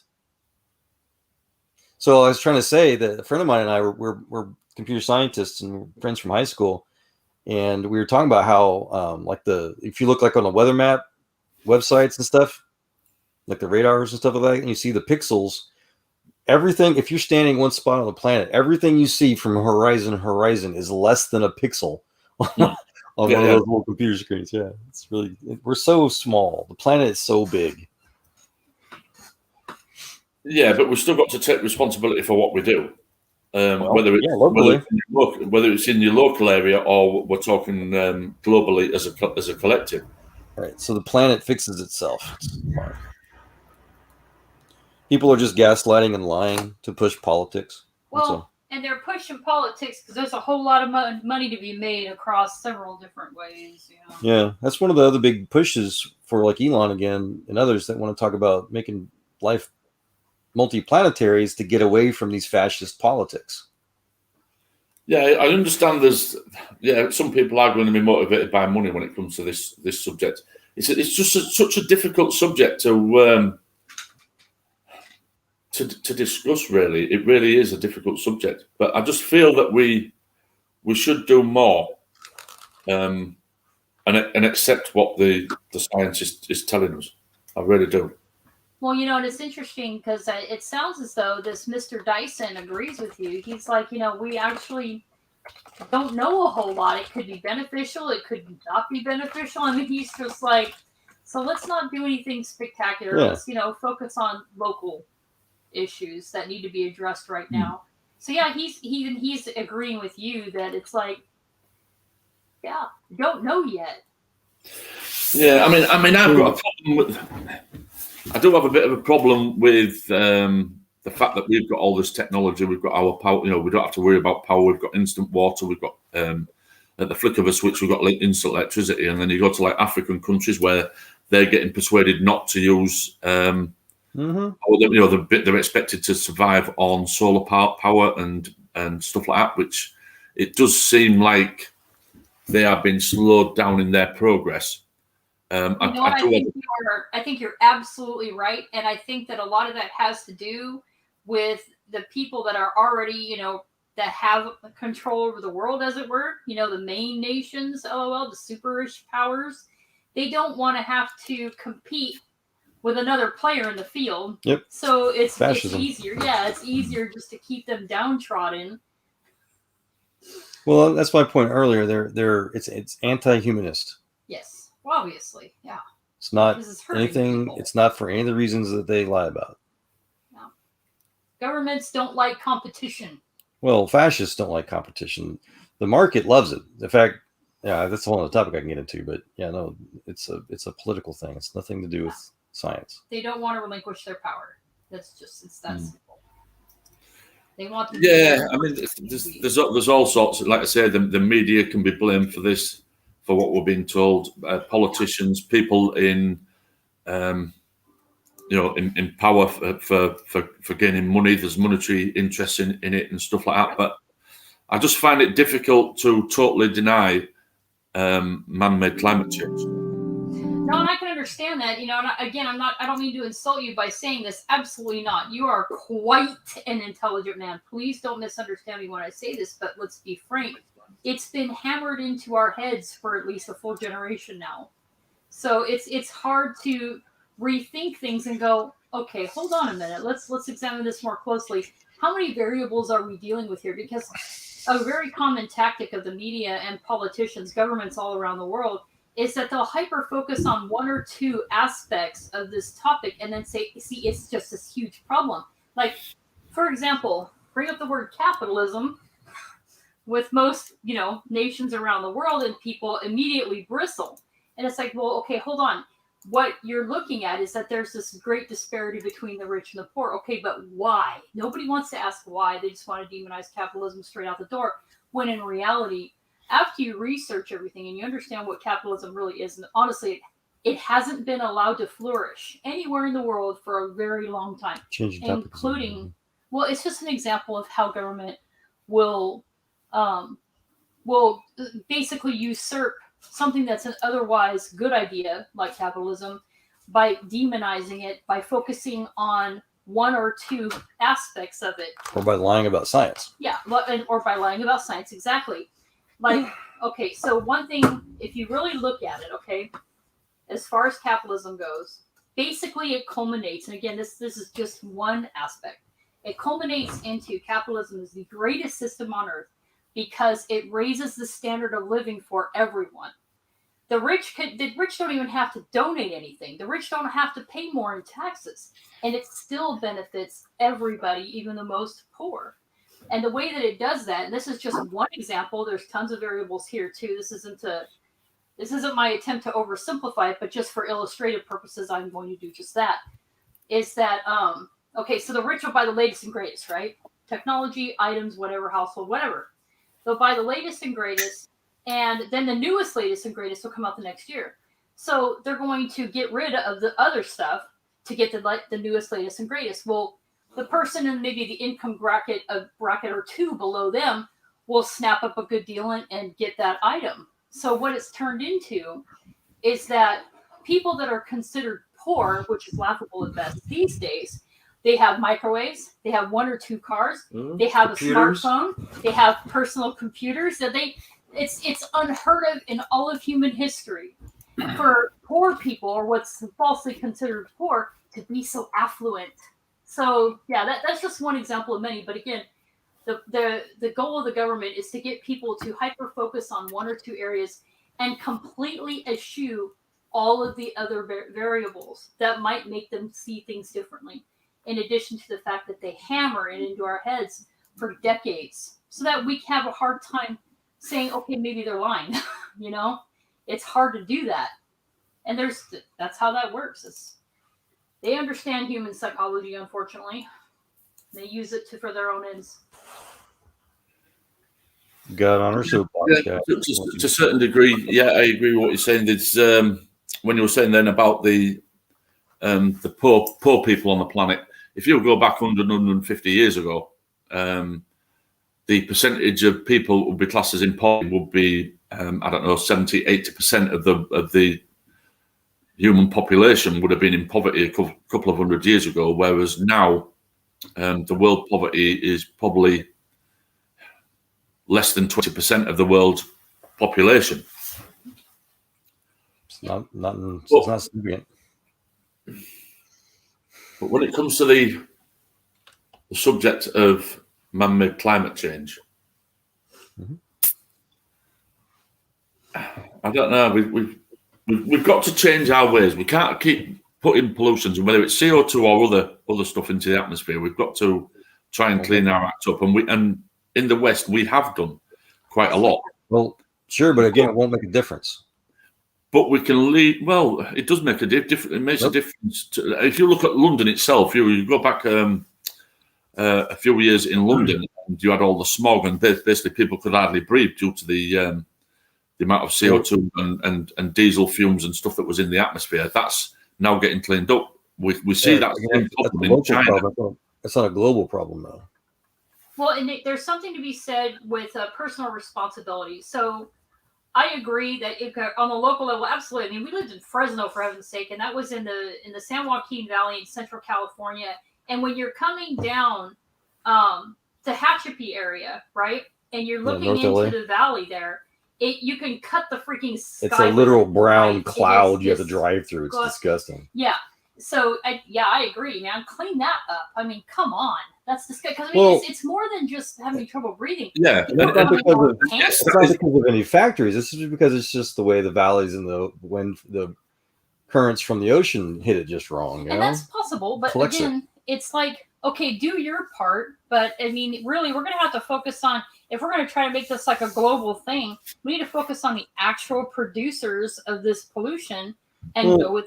And that's okay. So again, that's the real conflict in actual scientific circles. Mm-hmm. We humans are insignificant, and we're developing technologies that's going to terraform entire planets. Okay, I get that. Yeah. I'm talking about while we're here on Earth. I don't want to. Yeah. Like Dyson said, we can go build dikes in New Orleans. We don't need to worry about. Yeah, improve things on the local level and bit by bit, But to do wide sweeping, treating as if, because basically everybody is turning a blind eye. Yeah, I'm on my soapbox. I'm sorry, this is really rare for me to do, but it got me on my soapbox. But no, it's good for listening to talk. Hey Cheryl, we're talking about science. Lena was trying to bully me, so I figured I'd entertain her. I rarely get to have this kind of fun. I know, it's fine. We used to all the time. Dude, I've talked about it before. So when we first met, Mr. Joel and I, back in Politics Lobby Yahoo 4, we used to, the rest of us, tried to get her to talk more, because she wouldn't. But when she did, it was always brilliant. Well, I'm having trouble tonight because it's almost 4. Now you're doing the opposite. That's what it is? You're drunk? Well, no, I'm just tired. But this talking about politics is of severe interest to me, especially as the world's getting crazier and crazier. But I also like to avoid it because the world is getting crazier and crazier. So it's like, if I get on a good topic with good people like you, Mr. Paul. I appreciate that. Thank you. You guys make me feel like I can talk. That's the goal of the channel. You guys too. Graham came in here. He hasn't said a word. Cheryl, what are you talking about? Can you time out? What do you mean? Oh, what does that mean? Oh, yeah. Have fun. Lena has thoroughly shown who's the problem. How you doing, Graham? G'day. Good. Hi. Hola. Geht versteht gut sehen Sie aus. What's on your mind, buddy? Oh, I was just here to listen. Wanted to see what was going on. Sure. I'm trying to figure out what you're talking about. There seems to be a few topics going on. My topic was basically about how the government. Hey, help me out, Joel. It's 4 a.m. I'm having a hard time here. How the government likes to, get their grubby hands into topics to make them seem real when they may not be. For example, the push to end capitalism, for one example, and the vested interests and the powers that be, for money and for power, as it pertains to the theory of anthropogenic climate change. The real motive. Yeah. Yep. Undermine the things that are actually good so that they can increase their own power.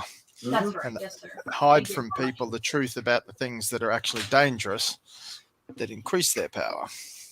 Yes, sir. Yeah, like I pointed out, so the whole global warming scandal started under quote unquote conservatives, in Britain, trying to attack the coal miners union back when the liberal, whatever you call it, the labor left owned coal, and it's literally just flipped because the industry's flipped politically. So that right there, that to me as a scientist, that alone destroys the entire mythology of the topic. It's all politics, pure raw politics. Hold on, I usually don't do this, but I need to at this point. Lena is not telling you the entire truth. he removed her from the voice conversation because all he was trying to get her to do, and he tried at least a half a dozen times, was to agree to be civilized before they started talking about subjects. That's it. And so she couldn't agree to it. She just kept going on and on and on and on and on. So he just went ahead and removed her. That's what happened. Because I told her and everybody, we only try to allow civilized conversations. She couldn't promise to do so. So after being afforded so many chances to do Lena, you actually officially blocked yourself. So don't lie. Thanks. If you can pretend to be civilized, we'll try to allow you in. But until then, you have to play by those rules. Anyway, we're back. Sorry, y'all. I don't like when people lie. It makes me super upset around it. Yep. Anywho, so what's going on in y'all's neck of the woods? I'm starting to get into the cool weather, the nice time of year when it's not stinking hot.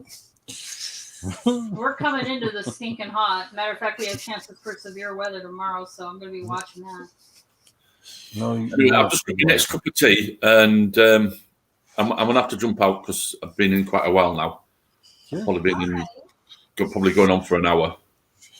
Sure, no, understood. I mean, I hope you enjoyed yourself. Yeah, it's been fun. Yeah. I just say though, when it comes to Lena and Cheryl timing her out, I'm not a fan of timing people out. I think people should at least get an opportunity to have their say, whether you agree with them or not. I agree, but my caveat from my channel is that it has to be civilized. Yeah, let's say it's your channel. I mean, obviously you can run it as you like, but I don't know. I think we could have given Lena a bit more of a chance and just let her have her say. Yeah. And obviously, if she was going to be uncivilized, that would have been exposed. And all she had to do was promise to be civilized. She couldn't do that. I mean, she's clearly passionate when it comes to things like climate change, which is not a bad thing to be passionate. It was not a heinous request. All we wanted to do is to agree to be civilized. I mean, it's not hard to say, yeah, I'll be civilized and then be civilized, but we refused to do it. What else can we do? Yeah, I agree with Elon Musk. I'm not sure if I disagree with him on anything. Kelly, do you know? I haven't heard you disagree. She keeps telling me that I call Elon Musk a liar. I think I agree with him on everything that I know of. I haven't heard you disagree on any one thing at all. I've disagreed on a few things. Some of the things that he's done, but that's more behavioral thing, but not much. Right. No, I mean, he's not a perfect human being. No, he's not a perfect human being. But he's cool. I agree with him on. I think I agree with him on everything. Yeah, I think you do too. So Lena's lying about me. Always. It's weird. Are you surprised? It's weird, Lena, how you need to lie so much. Okay, we want civilized. Let's do it. Come on.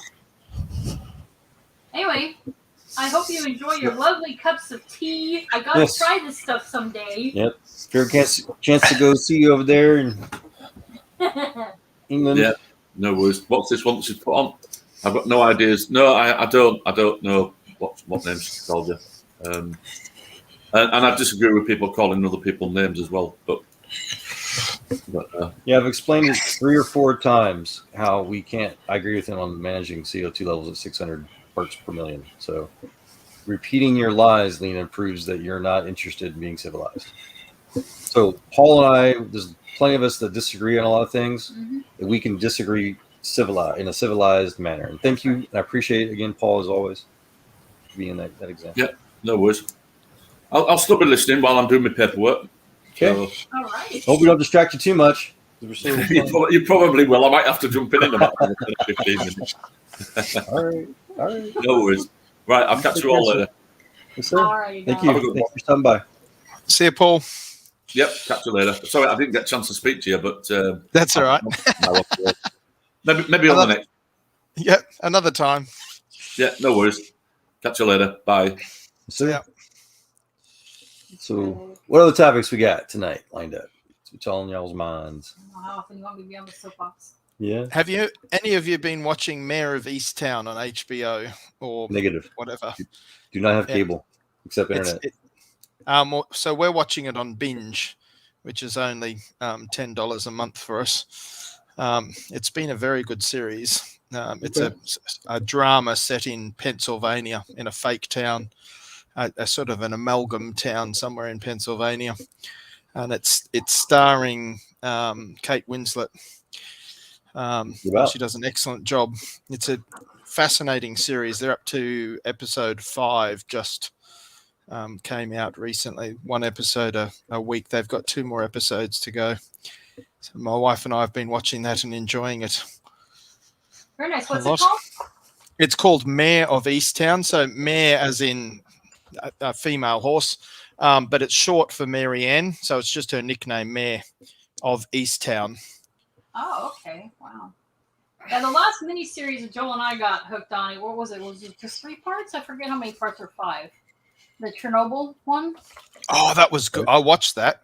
That was awesome. It was. It ripped my guts out. I was like, hey, look, people.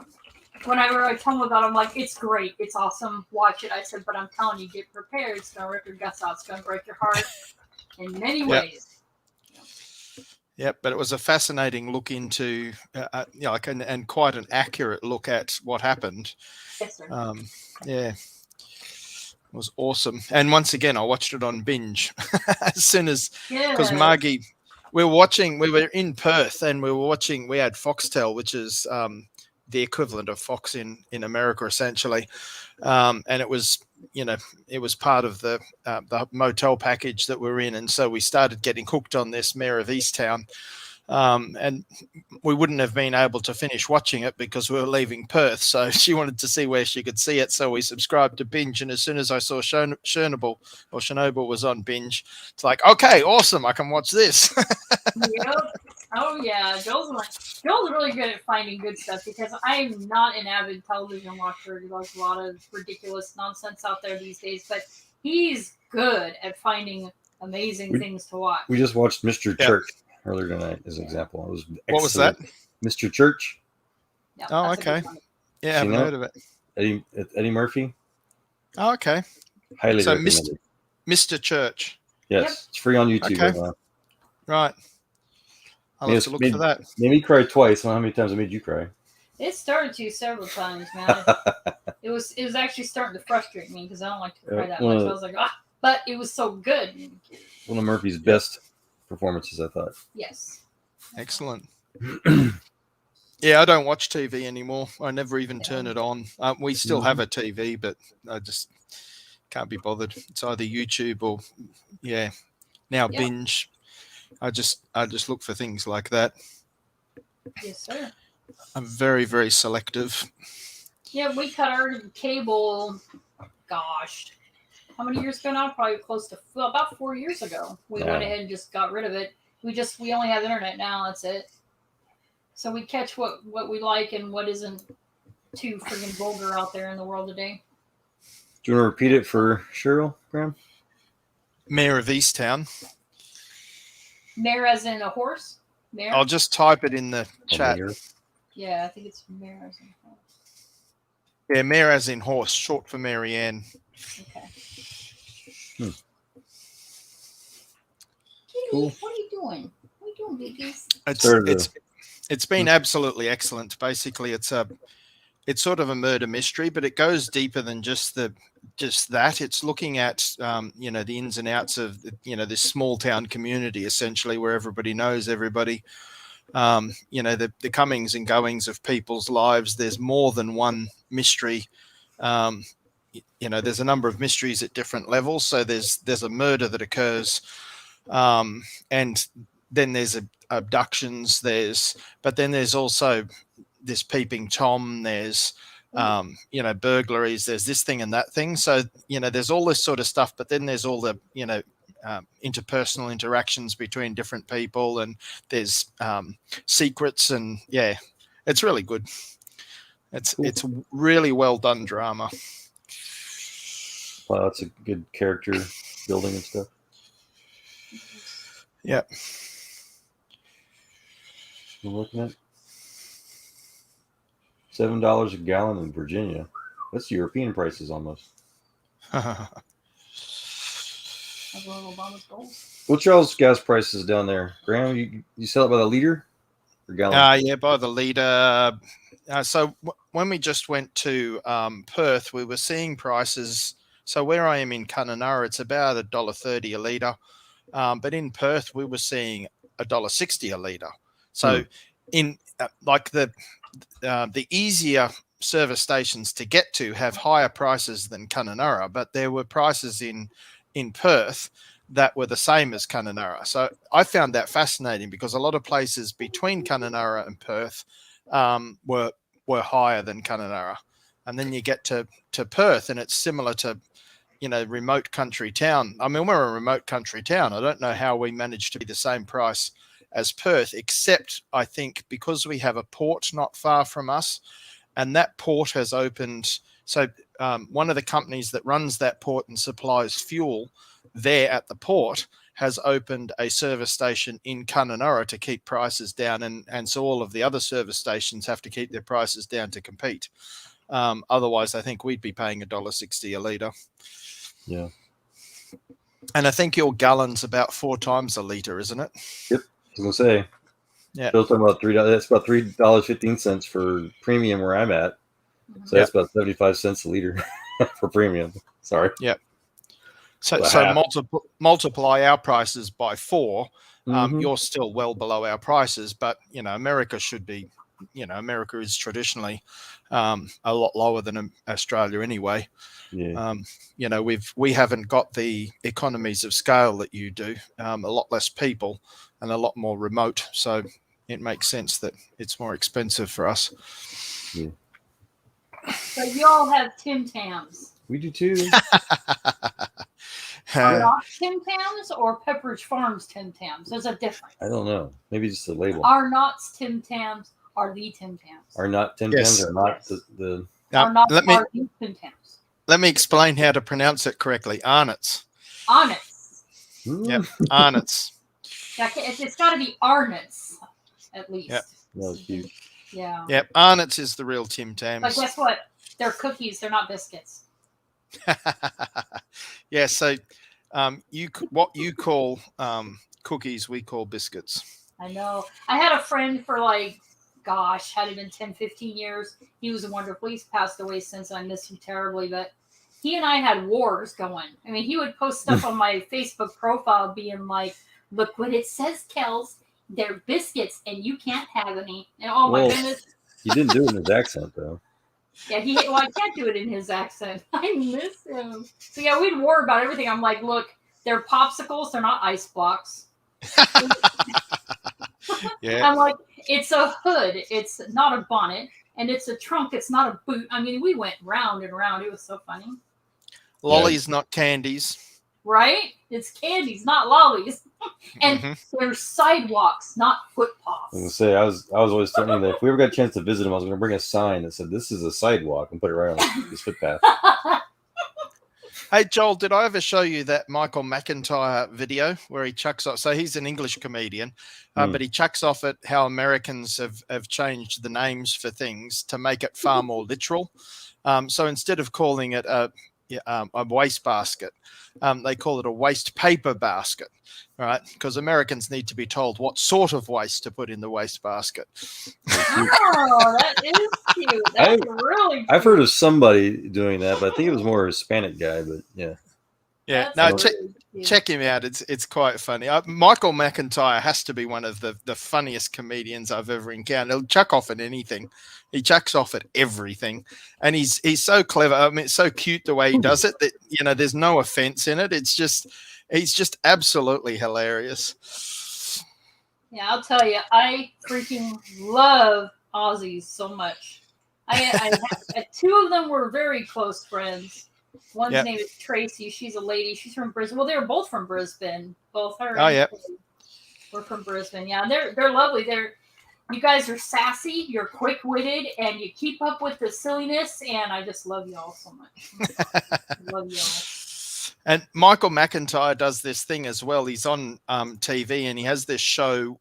One of the things is called Unexpected Guest Star, where someone has been dobbed in by their family as a good singer. And so he sets them up as though they're going to something that like they're not going to the theatre to perform for him. They're going to something else, and it's always different every time.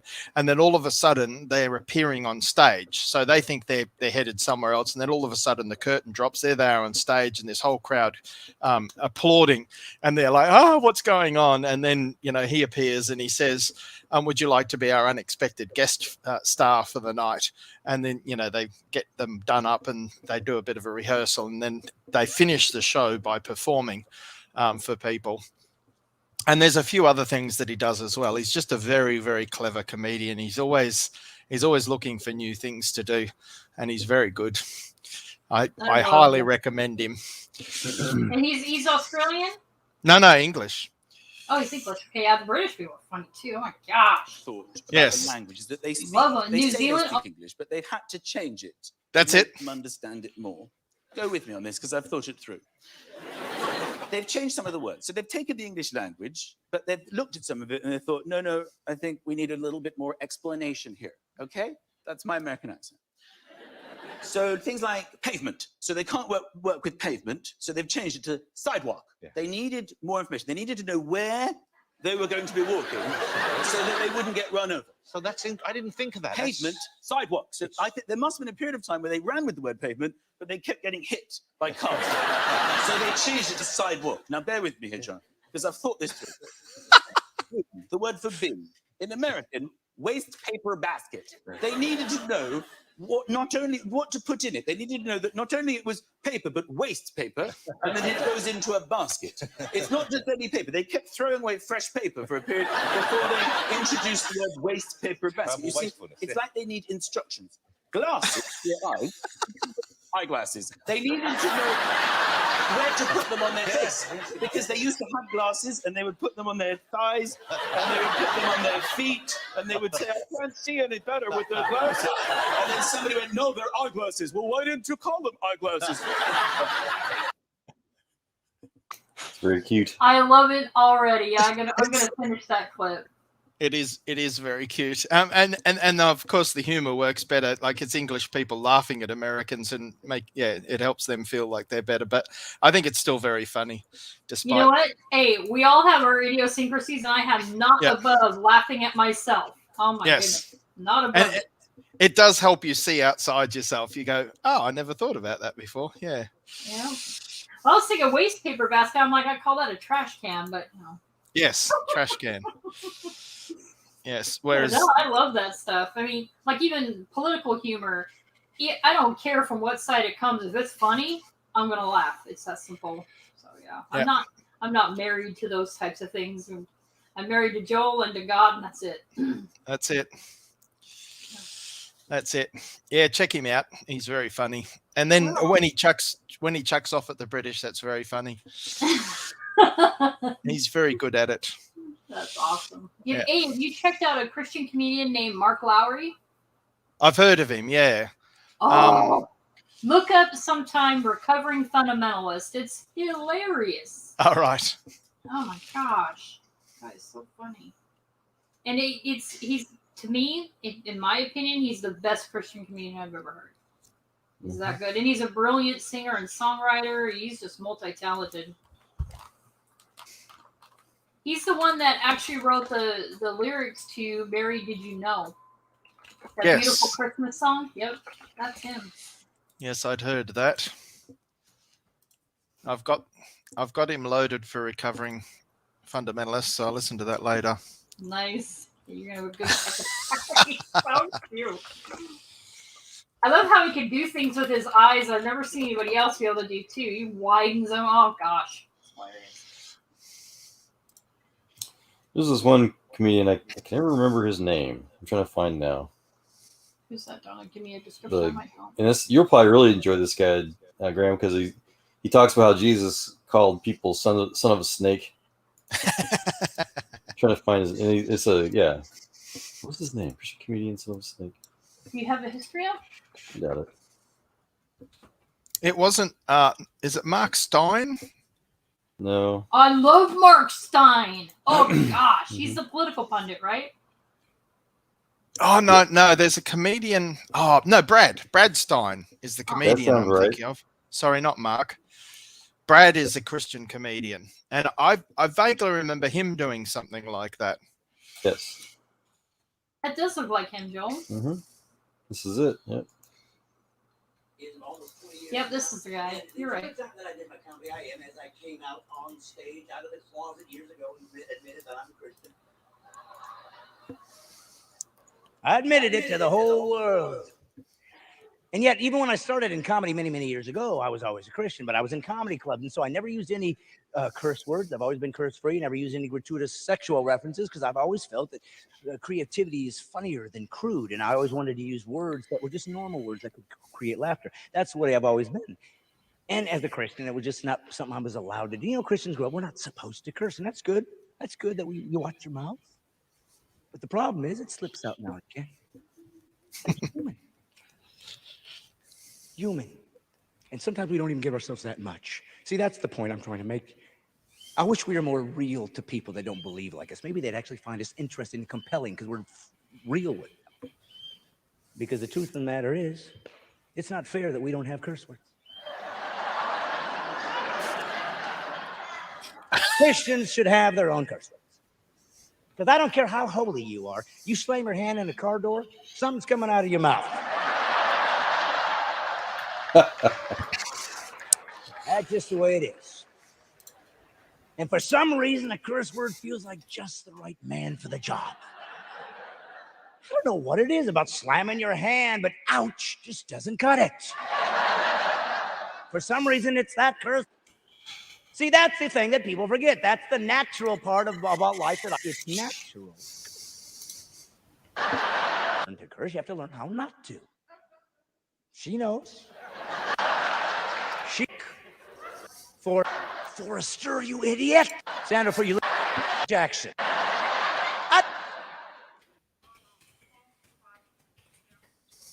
Oh, there you go. So you got kids? Yes. Natural. I can let. We did. I feel sorry for the middle finger. Sorry, everything you, but I'm. Of course, sometimes I get angry and I have to watch myself trying to be a good Christian boy. Somebody cuts me off in traffic, you know. Yes. But see, it's about words, and words are important, I believe. Sometimes we make them bad. That you know that Jesus, he called a bunch of Pharisees once a generation of vipers. A generation of vipers. What does that mean? Here it is. Sons of a snake. Yep. That's exactly what it means. Sons of snakes. You're a son of a snake. We have a similar term in the United States of America. We do. We can call somebody a son of a dog. Now, if you don't think it's a curse word, at least it's an insult. Saying you come from an animal. Now we got a problem. Either Jesus cursed, making him a sinner, which means he's not God, or sin isn't always what we think it is. There you go, Graham. Christianity isn't as black and white as we try to make it. Good material for you. Tim Hawkins does like he has the same topic. Okay. He has Christian curse words as well. Yep. He's amusing on that. I've put it in the public chat. I see it. So yeah, I love Tim Hawkins. He's a brilliant comedian. It's good to laugh. Yeah, no, if it's grieving my heart a little bit. I'll share and be honest that Lena and these people, these antagonists, they can't be cool. And if you guys out there that do talk with them can help them simply see how to be, good people. So That's not how that works. I'm just saying, if there's a way to get them, because all I did was I wanted her. She's calling me a coward for not wanting to talk about science with her, and I told her, look, I've dealt with terrorists in freaking combat. There's no way that I can be intimidated by her, But yeah, it's ridiculous. But it's hilarious, isn't it? I told her that all she had to do was promise to be civilized. Well, and you gave her the opportunity to promise to be civilized at least a half a dozen times. She wouldn't do it. So, I mean, nobody's going to treat her like a 3-year-old and continue to ask all night long. You know what I mean? You get 6 tries. That's way more than enough. Yeah, so I just wanted to say that there. If there's anybody else out there that is able to reach these people that want to have that civilized conversation, especially about science. I welcome it. I need it. I crave disagreement. I need it. I need to check my biases. But again, I don't want to tolerate the bigotry. That's what it is. It's just abuse and bigotry. Yep. That's right, darling. Get that off my chest. But oftentimes they can't see it.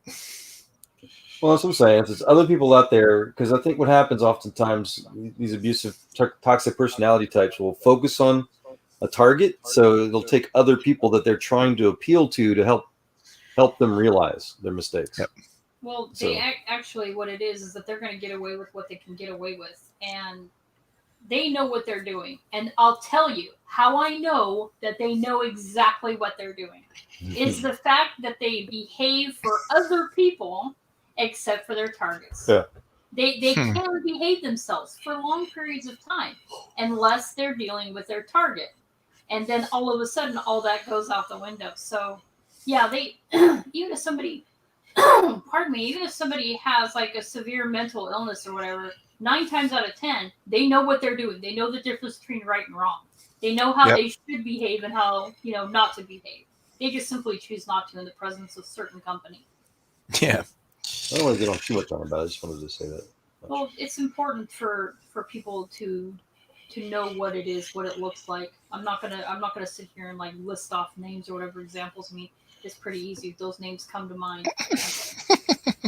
I can think of some. So what's a good topic? What's a fun topic? Well, I might have to go soon. We need to go shopping before the shops close. Sure. What time do they close there?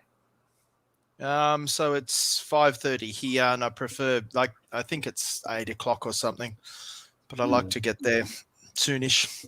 Well, let me ask: is there any major science question that you wanted to ask? Me?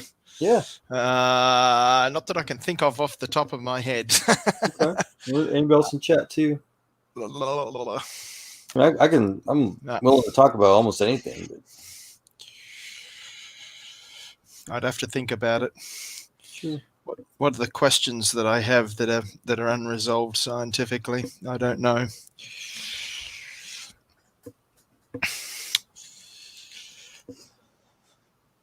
Yeah, there's a lot of weirdness out there, and I just wish people would talk about it more. I do enjoy a lot of this site. Like I enjoy being on, LPP's channel or a lot of these channels that do talk about science. But I think I'm more interested in philosophy most of the time, understanding the principles behind these things, and being able to reason with people from, just from logic.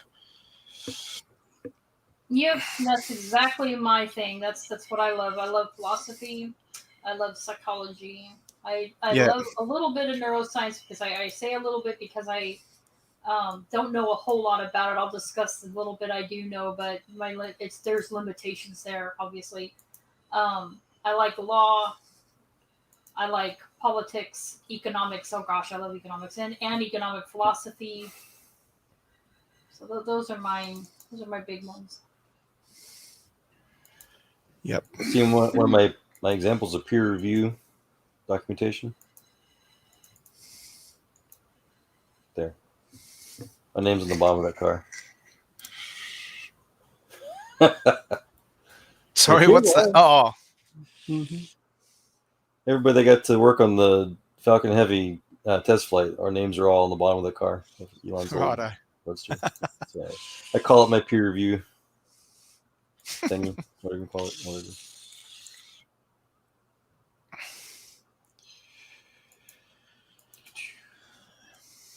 Want to see one of the best evidence for young universe? Yes. This is the Max Planck stellar or the space telescope. Yep. The microwave background radiation and. Oh, you've showed me this before. Okay. That it's a flat. Well, yeah. Not only is it this axis of evil they call it, but these are superclusters. Yep. So this is where the center of the universe is. We're nearby, and this is the outer edges. even though it's an orthogonal split map, global map, sky map, whatever you call it.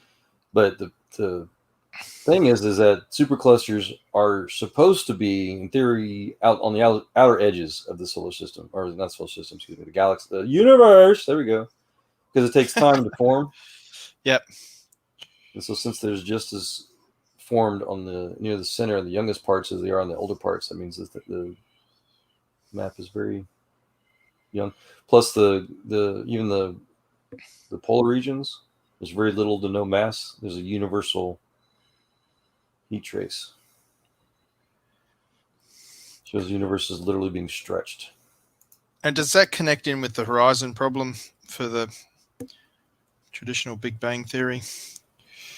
I don't think so. I think all that does. Lawrence Krauss complains about it. Is that they would like to think the universe was expanding more spherically. Yep. But it's not. There's artificial shapes to it. Yep. That's all that is. Because I'm still not sure I understand all of that. I have a vague idea of what it means, but my the horizon problem, basically my understanding of the horizon problem is that there hasn't been enough time for heat to transfer to all sections of the universe if it's as old as they say. It needs to be older. So well, the basic problem is it's called symmetry or supersymmetry. If the universe was truly just an explosion and it's just gas material being pushed through some sort of release of energy or whatever, then things should be more like that. No, the opposite. There should be stuff all over the place because it's in vacuum, so it should be all expanding more symmetry, more symmetrical. Right. There shouldn't be these gaps. It shouldn't have this horizon. It shouldn't have this plane. Yep. So that's another evidence that it's young, isn't it? Not only that, but it's evidence that it's not an explosion. It's literally like a piece of cloth that's being stretched. Yep. Mm-hmm. Yep. That's straight up biblical. I know that much. Mm-hmm. See? Very interesting stuff, though. Try to be. Well, I didn't come up with the topic, but you found a topic, so I'm going to go. Yeah. And I'll catch you next time. Okay. Drive safe when y'all head to the store. You want to see one of my experiments at SpaceX? Sure. Go. Okay. Did you say I no? don't have to rush off. Yeah. You have a good day, buddy. See you, mate. Show me next time. And see you, Cheryl, and everybody else in the chat. Bye. Yes, sir. What's on your mind? Mine? Yeah. No, I'm just looking over your stuff there, your little collection, and remembering a lot of your Facebook discussions you've had with people and the evidence that you present. And well,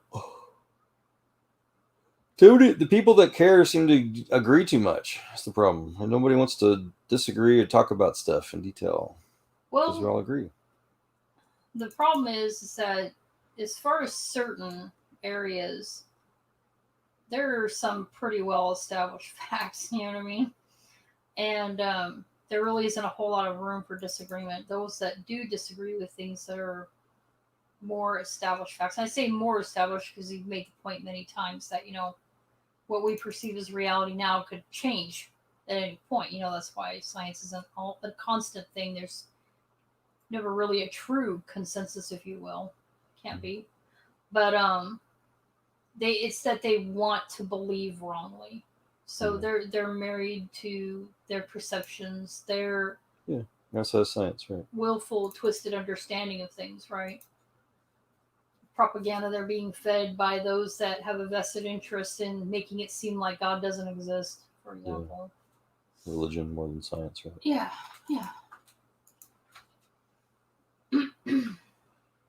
Yes, ma'am. Yep. But I love the information you do share because even though I've never quite understood why you would argue with somebody for that long.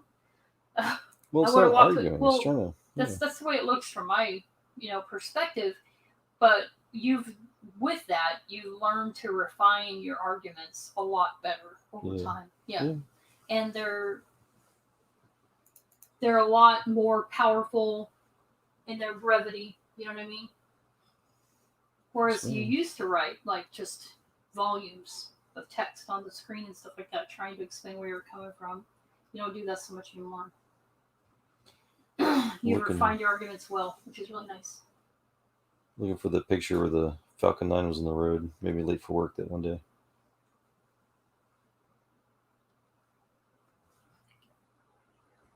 Huh? Oh. Oh. No. Oh my. Oh, baby. What?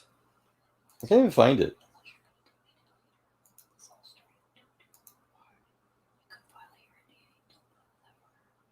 Well.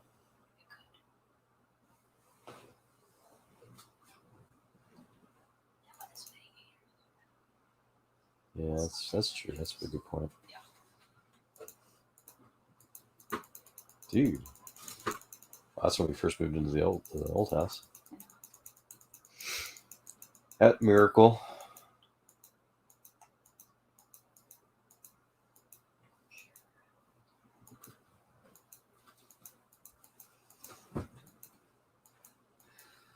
This is the dove, the raptor.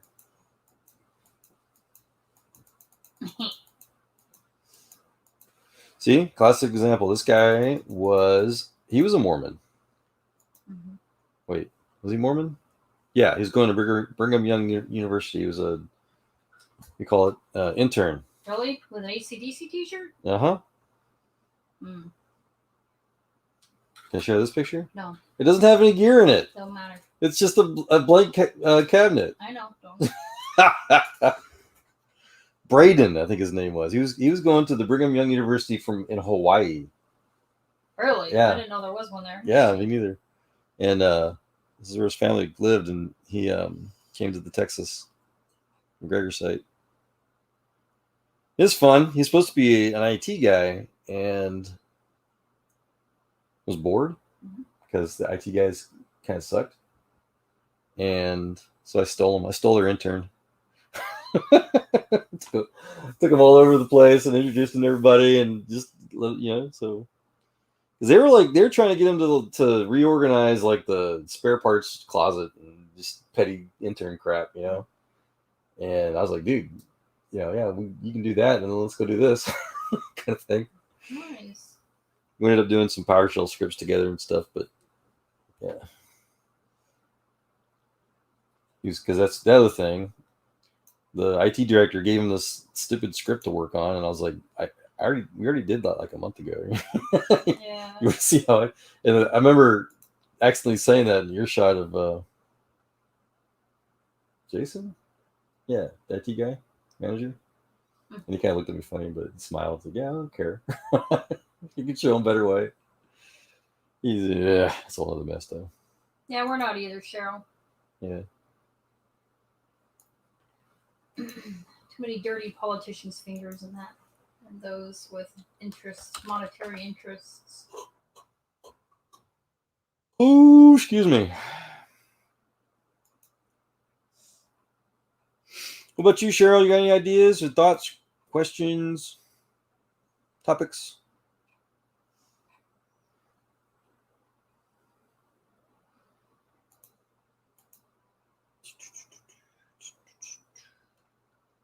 You know how tired I am, Joel? Me too. Probably should just go to bed. This thing says Braniff International, and the first thing my brain said was brainificate. Brainificate? Brainificational? Brainificational. It's hard to say. That's another comedian reference. George Caliente? Brainificate? That's Frank. Frank. Frank, oh gosh. Caliente. No, caliente means hot in Spanish. Frank what? Yeah, you look at it now, huh? Yep. C. Starts with a C. Caliendo. Yes.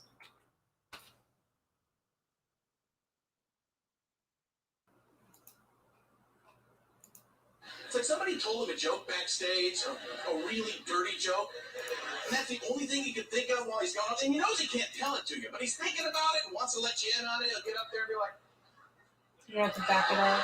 It's too good.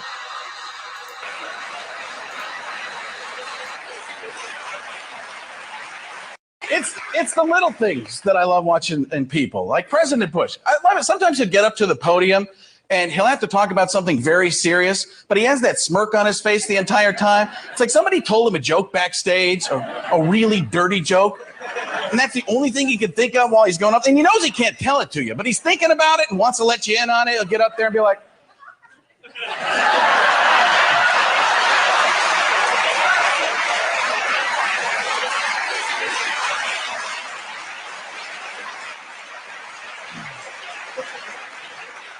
Hello, America. And those of you from Nantucket. Guys back there know what I'm talking about. he can put if-I or it-cate onto anything that's a Bushism. I got to think if-I. I must brainificate. He's the only president who can answer a question like a 17-year-old girl. Whatever.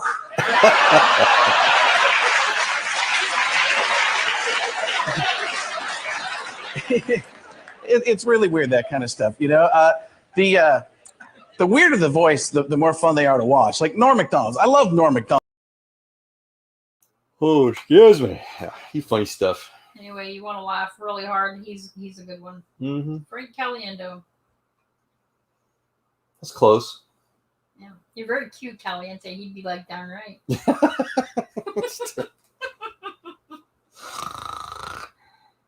Oh, hallelujah.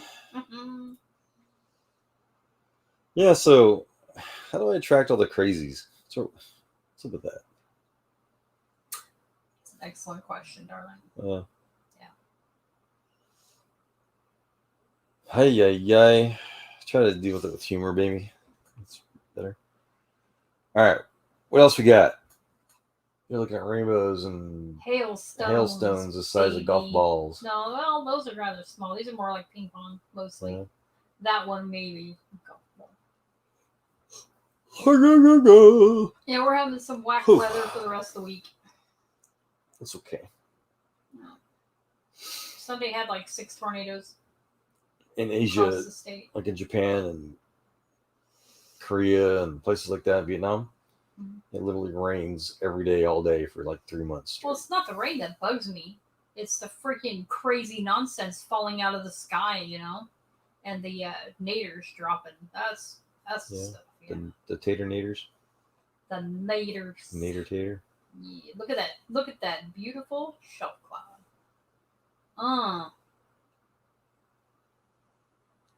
Yep. There's some beautiful supercell structures. People have captured so many images. Here's one. Look at this one. Beautiful.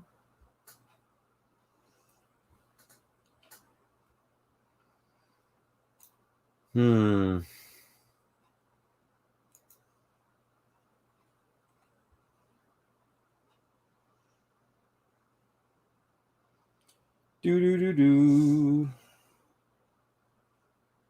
Wheel? And my brain is turned to oatmeal. I'm so Oatmeal. tired. Oatmeal Yeah. brain. Yep. Oh, cool. What you got? Well, pictures of some of the audio matrix servers, the ClearCom and RDS stuff. What do you call it?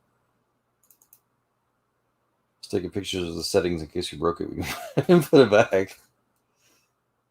That seems smart to do. Yeah. There's a little network detector.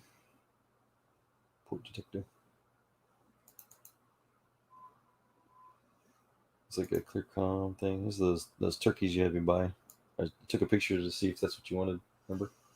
Yeah. Memories there. I like Botron. What? I like the regular oven roasted stuff rather than that which is seasoned. Some of my pictures of my first what was it called? Start of the V? The IP speakers? Valcom. Valcom. Yeah, that's a weird picture. Yep, it's my Valcom. Strange picture of the purple cord cable on the ground. I don't know why I took those pictures. There's more Voltron.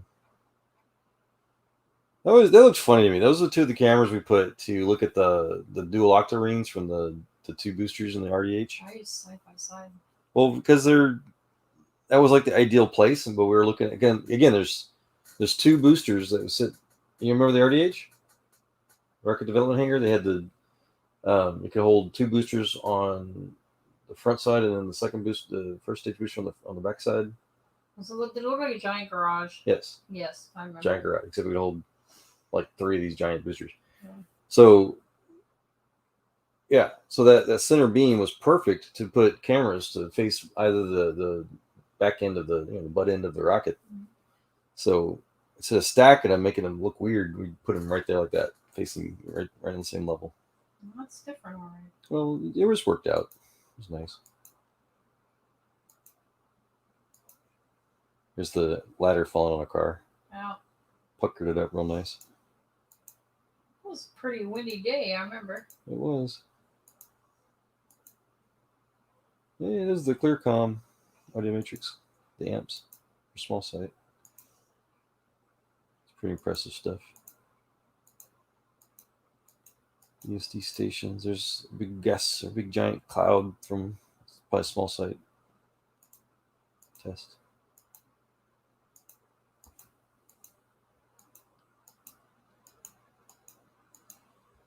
So that's part of the project I did for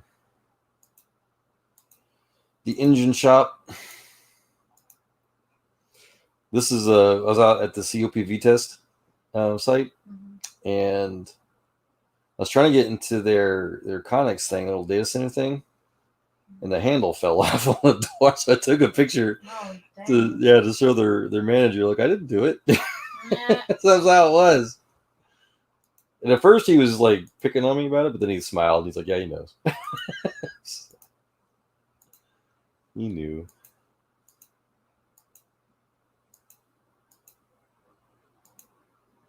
Yep. There's the engine shop. There's something. That looks like the tripod. Remember? Yeah.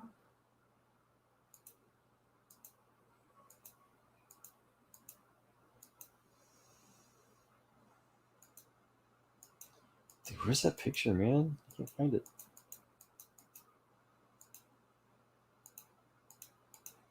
Here's Dallas. Here's your inheritance check. Here's the dangling rocket in the sky. Big old fatty nail on the tire. That was a screw. Dude, there's my lightning detector thingy. The pipe went out the field. Yeah.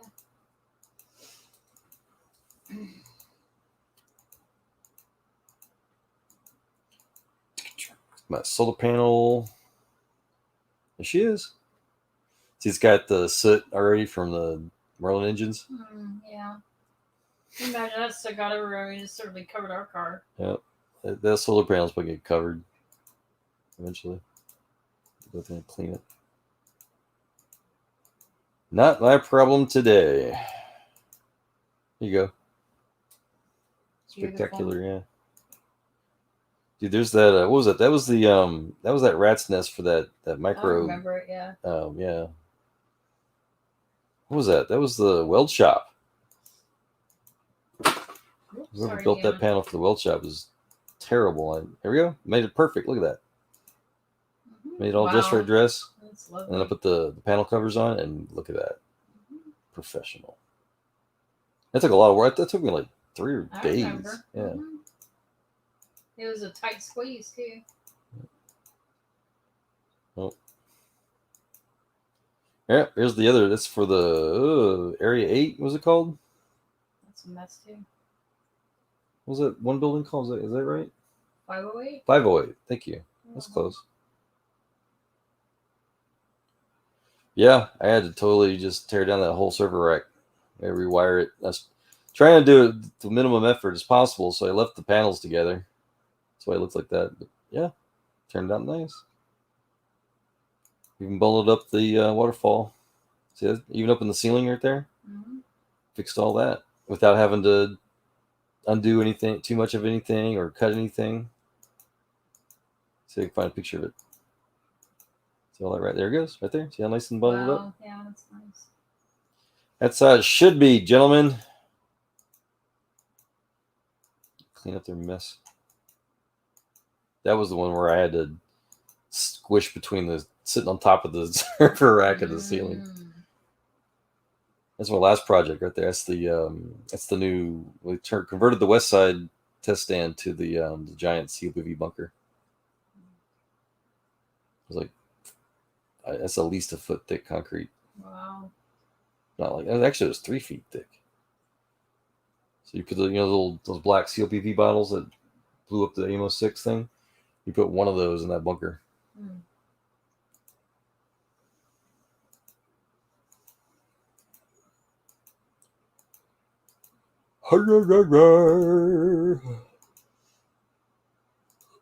Okay, can't find that rocket picture. Oh well. Look another day. It's probably on your wall. It's on what? A wall. You mean? I don't think I shared it on Facebook. You did. That might get me in trouble. More trouble than sharing it on YouTube. Yep, you shared it and told the story. Well, share YouTube would have the metadata. So if I shared it on that and they didn't shoot me, then I can share it on YouTube. There's the triple rainbow. I can't find it though. It should be in this group of pictures, shouldn't it? Maybe. That's where I thought it was. Yeah. That'd be wicked if someone like hacked into my computer somehow and deleted it for me.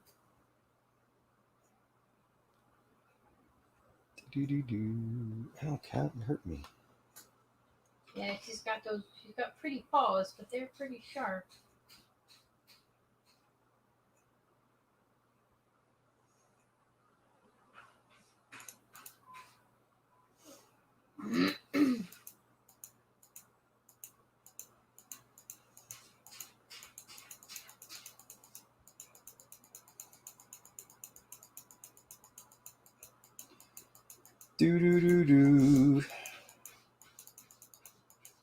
I'm ready for sleep. It's like Yeah, I guess we're pretty much crashing. No one else is showing up to want to chit chat about something. Here you go. Rainbow by Rocket Exhaust. Is that worthy to share? I wouldn't. Why not? Why not? It's like 3 or 4 years ago now, right? There it is. Founded it. I'm going to share it. I don't, please. Oh. Doesn't show anything. I still wouldn't. Big old Falcon 9 driving across the road, man. Maybe late for a meeting. He's all crying about it. So he's like, how many people do you think you know that can say they were late for work because there was a rocket in the road? That's right. Severely blessed. That was a lovely That was a time. good memory, yep. Turned my day around. My boss didn't care. He's like, yeah, happens. I don't think he even showed up for that meeting, too. Well, yeah. Look at that bad movie. Whoa. Oh, hallelujah. That was fun. I hadn't talked that much in quite a long time. Yeah? Yeah. You extrovert you? Yeah, no. Not even close. Teasing. I'd have to share like 10% as much as you share for me to be more of an extrovert. So rude. So what do you want to talk about? Me? Yeah. I ran out of stuff. Like I said, my brain is oatmeal. I was struggling earlier to explain. If you could have any scientific conversation, or just not just conversation, but any details, what science question would you want to ask? If you could ask anything. Yeah. Yeah, I feel my eyes are glazed over. I mean, they're like donuts. Right Yeah, now. I'm getting tired too. Science question. Hey.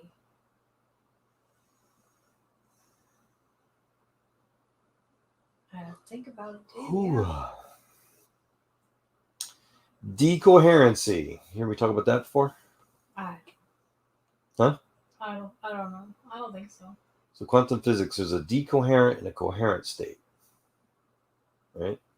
Is this like Schrodinger cat stuff? Similar. Very close. Okay. Schrodinger was talking about probability curves, basically, or Heisenberg's principle stuff. Mm-hmm. You don't know the outcome until you observe it. Yeah, it's the cat dead or alive. You don't know until you open the door. Or it's actually more than just not knowing. It's that the cat actually doesn't live or die until you open it. It's kind of weird. That sounds weird. That's like it is. If a tree falls in the forest, does anybody hear it? Well, that's exactly what it is. Yeah, the whole observer effect.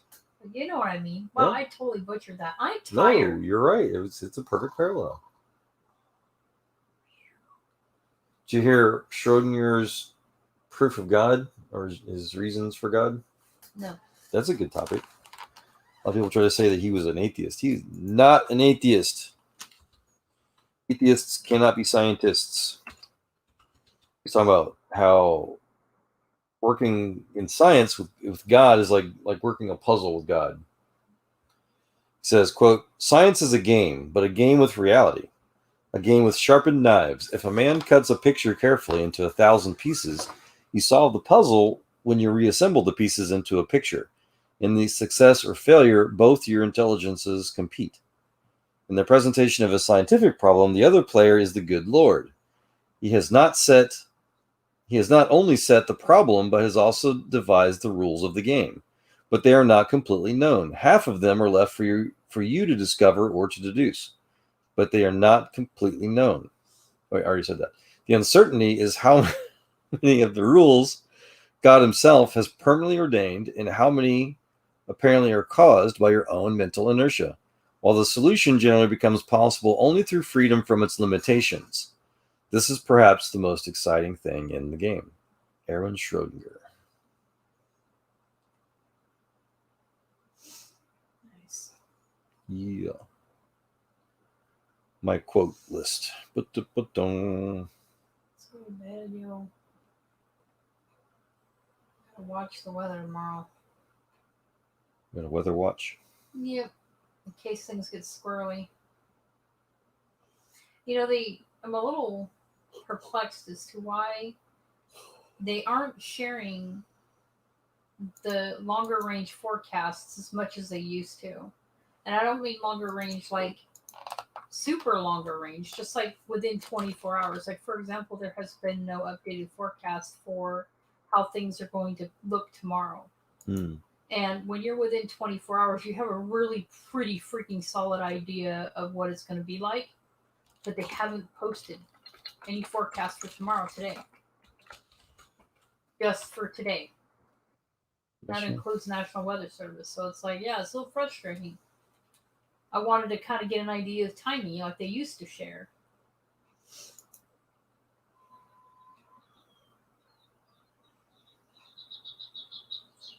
That's beautiful.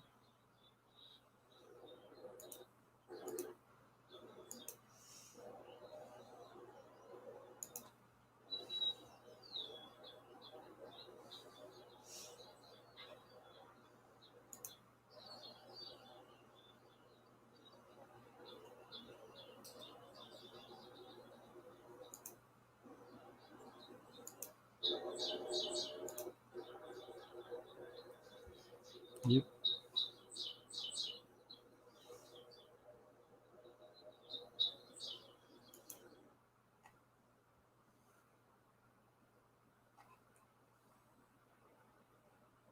What?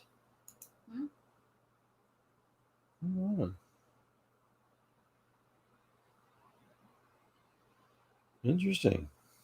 What? Someone's been taking some videos from the road of the McGregor site.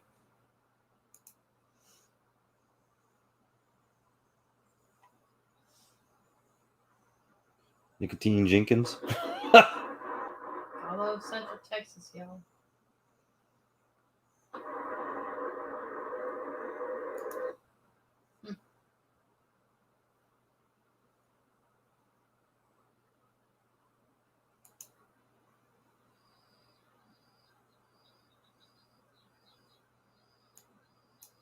Oh, that's cool. So they converted the tripod to. I'll share this for a little bit before we crush. The old tripod got converted into a vertical Raptor engine test, basically. Oh, cool. Yeah. All right. Here's a what was that? Yeah, here's the one from just a few days ago. There, it's the tripod. Yeah. Boom.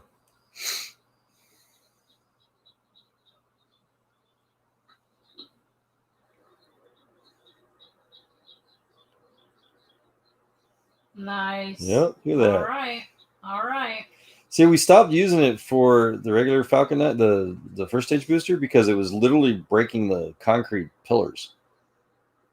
Dang. Because there's just too much thrust. So I guess one Raptor engine is. I don't know. You'd think, yeah, it works. That's good from here. See, it's bouncing off that diverter. Yeah. They, I think they took the Stairway to Heaven. They actually put it on the ground. See right there. Yeah, I would too. That thing is rickety as heck, man. Terrified all the way up. Yeah, yeah. they changed it a lot. Look at that. Yep. There's no more Highway to Heaven. Look. No, the Stairway. Yeah, the Stairway to Heaven's right here. Wow. See it? Yeah, I see it. Yeah, things are different now. Hey, they got a Corsair PC gaming headset for $35. Man, I want those. What is this? Catch the field on fire. Yeah, I see it. You know, that tree. one first stage booster we had, the safety pin to the what do you call it, the little the diverter cage thing broke, and so the door half closed while the rocket was firing, and it literally started melting this big giant steel door, and it was throwing chunks of molten steel out into the field. So after the rocket, we didn't really notice it until after the fact, and we started seeing all these little fires out there in the field. Like, where did that come from? Finally got ejected like that.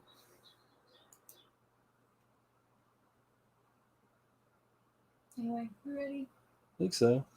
That was awesome that you found that video. I want these headsets. Hopefully we'll have some money. That's really awesome. Let's get a little small site test there. That's amazing how much stuff. That's from one Merlin engine. That's from the small ones. Mm-hmm. It's amazing. That's what got the car dirty the most. Especially when I was over at areas. See what? It's just a cloud of kerosene and soot. It gets on your car. It's like literally raining soot. I don't know how many times you ran that stupid thing through the car wash. Couldn't get that crap off for the longest. Yeah. They gave us extra money for it. Oh yeah, no, I wasn't complaining other than just how impressively stubborn it was to get off of the car. Dude, this one time we had one of the fancy white vans out there doing. Especially, I had T and what's his name out there helping me with something. I think with that lightning detector, right? And we're out there in the middle of the field with that van and had a small site test, right? Which we were outside of the minimum safe zone thingy, QED. But the plume doused the whole van. I mean, it was everywhere. It was in the door hinges. It was just because we had the doors open. It was a nightmare. I tried to wipe most of it down, and T finally was like telling me to. He was thanking me, and he's like, "Don't worry about it," because he's going to run it through. Because he's going to just go off post later and run it through a car wash. But it probably wouldn't have helped. No, it didn't help our car, that's for sure. And if they got a thorough soak, then yeah, I can imagine it wouldn't work. Is that my alarm?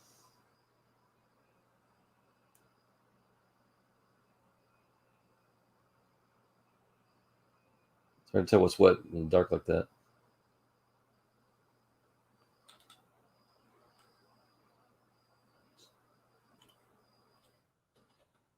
I don't hear nothing.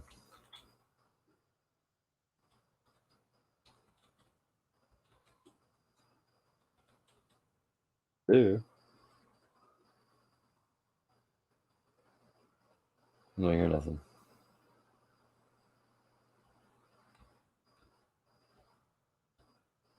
That's disappointing.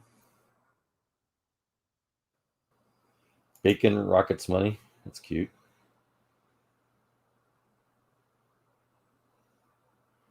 Well, I clicked on it. It didn't go anywhere.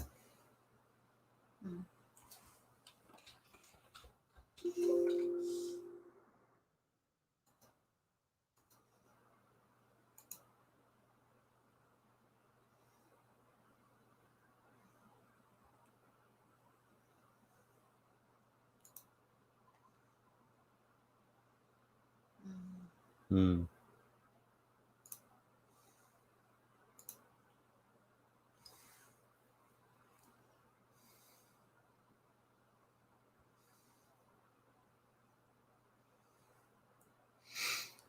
I got better videos than this. These are all from far away on the fence line.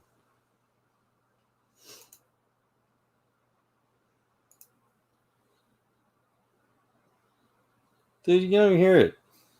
We can hear this from our house. There we go. Oh, it was just a little squirt. Shakalaka. All right, let's go. Oh.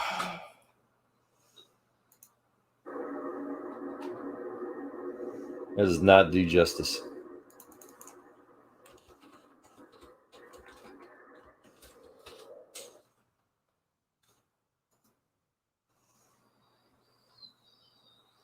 Listen to all those Tweety birds. There's a large site. Water tower. Java. Free baristas. Small site. This is the MVAC. Boom! Shakalaka. There's that funky camera hanging on the left over there. That's where I lived. That's my house. Or my old office. Texas, yeah. Yo. Yeah. There's Brandon. Yeah. Who cares? There's John. There's Aaron. Scott. He's a safety guy, safety director. I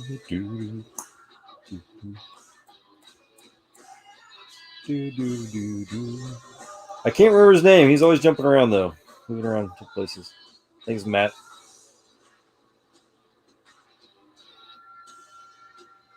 What was his name? I forget. Ugh. North Southside Bay and back. That's the North Bay. Beautiful view. South Bay test. North Bay is the one that got torched. Had to rebuild on the whole north side. Good old large site. First stage boost test at that giant diverter. You drive a Mack truck down there. Yeah, it's huge. It's huge. I stood there and looked in it. Yep. That place is awesome. Yep. The test centers.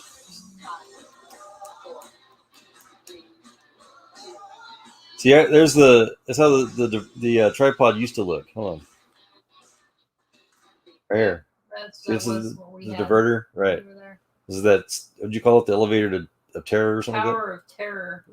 Because you get on that elevator up there to get that first landing, and oh my gosh, it was rickety and clanky and creaky. You're like, this is how we're gonna die. We're gonna die. Just like this. This is the stairway to heaven. So they used to put. So this is the Falcon 9 first stage booster, right? With an adapter on it.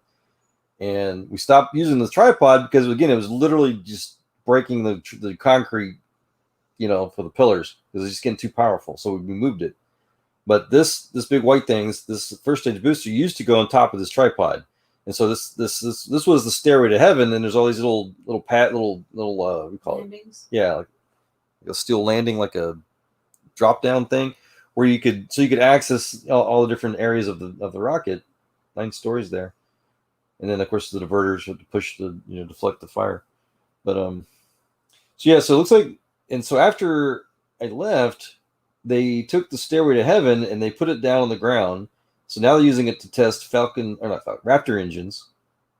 One at a time. Yep. That way it doesn't rip itself off the ground, I guess. So do they not do full rocket test fires anymore? Oh yeah, they still do the Falcon 9. They're still there. Yeah. All right. Yeah, here's the structure stand. So they would take one of those boosters and they would put it in this stand, and they'd literally put these giant belts around it, and then they have all these little automated motors and stuff that would just twist and bend, and put all the different stress tests and stuff on the fuselage, on the lithium alloy stuff. These are just propellant and LOX Stevis. That's the hangar. Watch that hangar. Got a little cafeteria in there. What was this? There was a special shop on this end here. What was that? It was the because they had COPV stuff. That's where on the right hand side, right? You can't sort of right off the screen. That's what they literally built the COPV. They took the aluminum bottles and they wrapped the carbon fiber around it in that little shop on the side there. But on this side, on the left side, that's where a lot of the AIMO 6 stuff. That's actually where the problem was solved. No, this is all public. Pretty sure.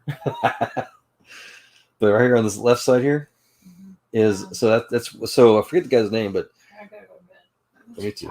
Well, let me blabber. But I can't I don't anymore. think I've showed you this before. How he figured out the AIMO 6 explosion. That's kind of cool. Yeah. So what he did, so the suspicion was they started suspecting that the carbon fiber wrap was it was basically freezing underneath with the liquid helium to the point it was creating that SOx, that solid oxygen. But they still, we had to figure out how would solid oxygen ignite in liquid oxygen and cause a spark and explode, because we couldn't figure out how it would have self-ignited still. So what he did is he set up a series like it's like a half a dozen drop hammers, which is literally just a thing on the ground with like a slide, like a pole. You put a weight on it, right? And you let go of the weight and just slam, it just falls down. So he does. He would use the COPV. What do you call it? I am the little manufacturing little what do you call it, office thing, and they would use that to help freeze the socks. We get little chunks of socks or whatever off of it that way, and then moved it over to a slide hammer, and he would drop the slide hammer, and of course, and that's where he proved that if you put enough of a force, and you just set different weights and stuff to calculate what force was needed, and just smack it, hit it with metal, it will ignite. The solid oxygen will explode. And he was doing it on the left side of the hangar there. So that is conclusively what happened, because I remember they were banding about ideas about potential sabotage and everything like that too. Well, so but that was one of the last steps. It wasn't the last step. So now that we determined that it could make solid oxygen, and solid oxygen can ignite if smacked with a good enough pressure. I did the final step. My crew, well, me and some other guys, but still, I was the guy that helped figure out design the camera. We had to literally. I don't think you can see it easily. It's between large sight and it's a director stand. It's a Raptor stand. Yeah, you can't see it. But anyways, we had a little makeshift little explosion-proof little stand to explode the COPVs. Which was very, very expensive. Very, very dangerous. And these big old nets around everything so keep the debris kind of in one spot. But so we had to invent a brand new type of camera that was supposed to not exist. Nobody could make one for us, so we had to make it that could survive. So the COPV has got liquid helium in it, which is close to negative 300 degrees. And so normally if you just stick a camera in there, it's going to destroy the camera. It's going to freeze, right? It's going to stop working. So not only did it create basically a gooseneck and an adapter to be able to, and a housing to be able to put a camera in there. We had to get a lens to keep the lens from freezing. So we ended up using like an inch thick man-made sapphire. Basically, it's like a lens, a little circular lens. So that gave us the temperature protection, as well as still allowed to be able to see through it. It was like a green sapphire. We tried blue sapphires, but that sucked. Those were like $10,000 a lens. That was pretty cool. And it took like over a month to make one. We had like 3 made. But anyways, and then even though we had the enclosure and we had all that stuff built, it would still, the camera would just die. You can it last for a few seconds and it would just freeze and stop working. So then we came up with putting a warm blanket of nitrogen just into gas, purged it, just kind of flowing in there, and that would let the camera survive. But then, so the warmer nitrogen purge was being used as that heat element, and we actually had just a copper heat element in there too to also balance all that out. Anyways, even though it was nitrogen, it was pure nitrogen, it was still causing condensation because again, you're dealing with liquid. It's cryogenics. So even though it was warm nitrogen gas, it would still start to it wouldn't liquefy, but it would start to condensate inside the lens, and it was just a mess. And it would still kill the camera because it'd get wet. Instead of water, it was nitrogen, but still. So we figured out that perfect balance, and finally got the camera to survive. And then, so what we did was, it was like a bath. We built like a steel bathtub that would, get destroyed. But we would put the COPV bottle in there, and then we would literally fill it up with LOX as if it was, kind of simulate like it was in the second stage. And then with the liquid helium, with the densified helium, and then what did we do to get the SOX to go? Forget. The basic experiment was to prove that when you fast load the densified helium too fast, it would cause the COPV bottle to implode a little bit, and it would literally bend on the inside. But we couldn't prove it, so that's what the camera was for. And so we were able to do that, and we could barely see it, for NASA to be able to say yes, you did prove it. But you could. You could see the little line at the very top, and we were, that was another problem because we weren't sure where the crease was going to be, but we found it. Anyway, so yeah, we recreated the experiment, what happened in the AMO6 explosion perfectly. We did all the science. Show a quick picture of it, I guess. The AMO6 itself, we can't show our experiment, but.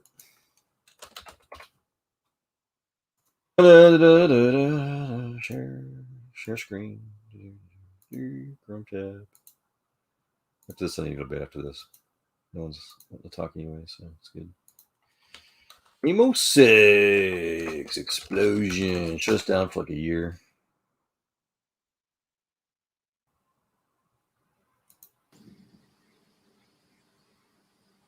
La la la. This is in Florida. Here we go. So here, okay, there's a payload. This is the second stage. This is the first stage. Second stage is these black carbon wrap COPV, carbon overwrap pressure vessels that stores the helium. So the helium is used to add positive pressure. So as the propellant in the second stage is spent in orbit, it creates a vacuum, and you have all kinds of slosh and all kinds of problems from microgravity that prevents the helium or the regular propellant, the LOX and the kerosene, to be able to reach the pumps for it to work in the engines. So there's a number of tactics. One of them was to literally we had little storage bottles of helium that would fill the inside of the propellant tanks on the second stage to push the propellant back down, basically, right? So like a released thing. And so what was happening though is that this is all full of liquid oxygen and microscopic little cavities between the metal and the carbon wrap on the bottles would allow a little bit of liquid oxygen to get inside there, trapped, and then it would freeze because the helium was colder than the oxygen. That would turn it into SOX, into solid oxygen, right? And then as the bottle basically got pinched from the pressures, that's what caused the SOX to ignite. And of course, a spark in a super rich oxygen environment, especially a liquid oxygen environment, does this.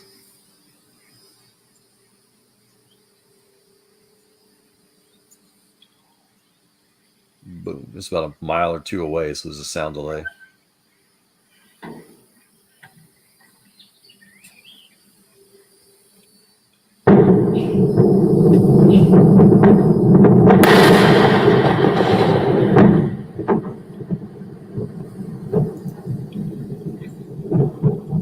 Yeah, he went boom.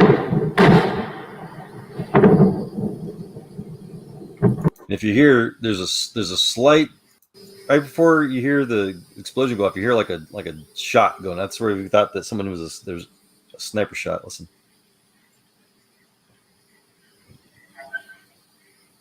Right there. A little subtle bang.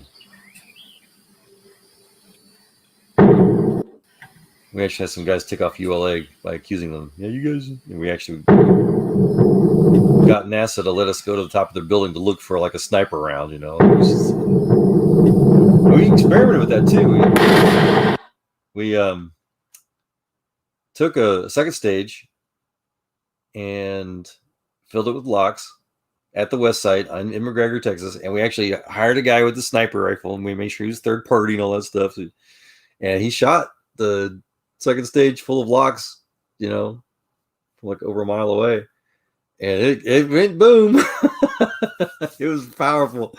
I was like 2 or 3 miles away, and like you could feel it at my desk. The whole building was shaking. It was pretty cool. Of course, everybody's like, "Do it again, do it again." It's fun. Actually, one of our telecom guys was a Marine. Like volunteer services or something. This is cute to redo it. So yeah, so there's Central Site. That's where I was sitting at. West side, where you at? So that's the Grasshopper. So it's not even on the map. It's way left. The Draco stand, and then the west side stands way. Yeah, it's like further than you can't see it here.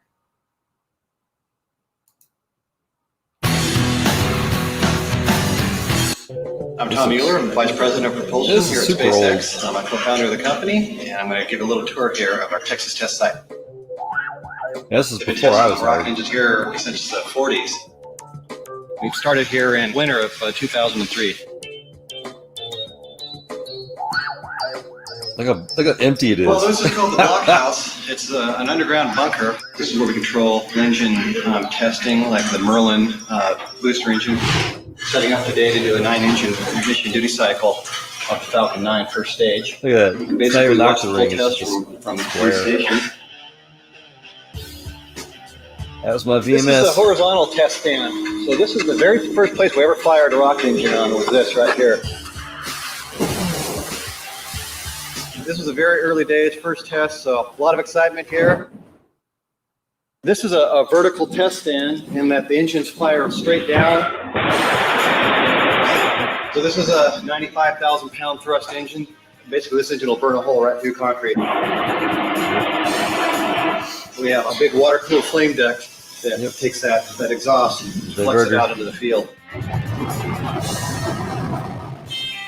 This is the new Merlin test stand. We're going to test the vacuum version of the Merlin engine for the second stage, Falcon 9.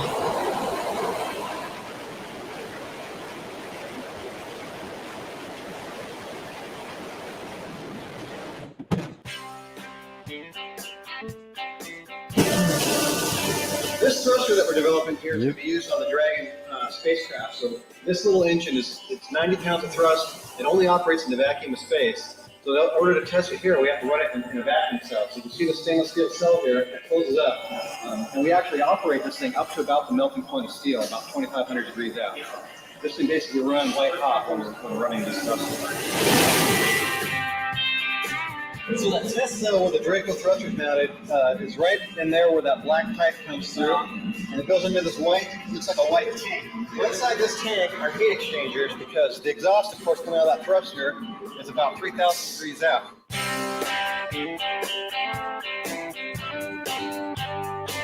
We've got the Dragon capsule, which has just started into technical qualification.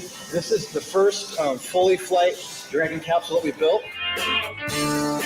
We're going to go up and take a look at the Falcon 9 first stage up here. That we're See, that's back when they were still putting the old Falcon 9s on the tripod. And there's little pads you can put down to access different parts of it. Being ready to do the sort of a historical. My daughter and I, she wanted a challenge. She was 18 at the time. She's a high school track star, so she challenged me to race to run up the stairs together, and I kept up with her. we got to the top, and it was pretty cool. And then we went back down pretty quick, and we didn't really feel it. We ran out of steam, whatever. But by the time we got done, we got down, we were dying. We were, oh my gosh. And then her and I both were just dead, like muscles just ruined for like a week after that. It was really, that was a lot of, used a lot of muscle groups you don't normally. Historical test will be the first full duration burn of all 9 engines. So there's going to be 9 engines running at 95,000 pounds each. That's a total of 860,000 pounds for about 100. See, now it's like 1.6 million pounds. 170 seconds. So it's going to be quite a test. This is old. This is that elevator of terror Mr. Joel was talking about. It's still there. It doesn't go straight up. It goes at kind of an angle, so it has a little more of a ricketiness to it. So I believe we're about 130 feet up here. We're just at the bottom of the stage. When fully loaded, this tank That's the stairway to heaven. holds 535,000 pounds of propellant. Basically, those 9 engines will consume that 535,000 pounds of propellant and burn it in 170 seconds. It'll be the most impulse or the most thrust times time ever burned by a private company. About 140 million pound-seconds of impulse. That's a lot of impulse. This crew of guys we got working here are unbelievable. They were here last night, most of these guys, till I think 2 o'clock putting those panels on. Yep, that's the normal part of it. We're working 10, 12 plus hour days, man. The wind was howling. It was very, very cold. They weren't complaining. And you hear them out here today. They're rambunctious. They're loud. They're proud. These guys are Texas tough. They really get it done. Okay, so here we are, well over 200 feet up. If you're afraid of heights, then don't come up here.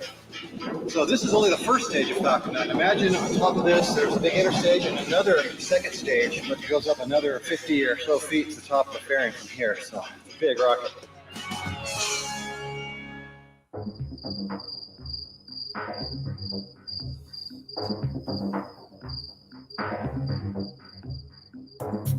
Seven, 6, 5, 4, 3, 2, 1. 5. That little green, bright green flash, that's T-TEP. It's basically it's a form of aluminum that self-ignites when the 2 different chemicals mix. 4, 3, 2, 1. The T-TEP.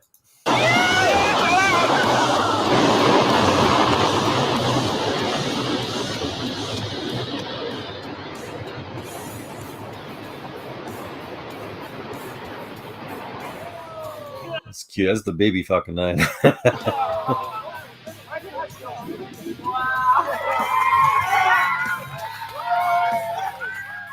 All right. So yeah, I can talk about all that stuff. We can answer questions. Everybody that's interested in space stuff and rocket stuff someday. I made a stream one time where I highlighted some of it, but yeah, can always do it again. All right. I hope everybody enjoyed that. Again, too bad Lena couldn't just be chill. And I'll give her another chance, everybody. Her or anybody. If they're willing to just be civilized, we'll have a conversation. Don't need to call each other liars. Don't need to be abusive. So, all right. Appreciate you guys hanging. Y'all have a great day. God bless.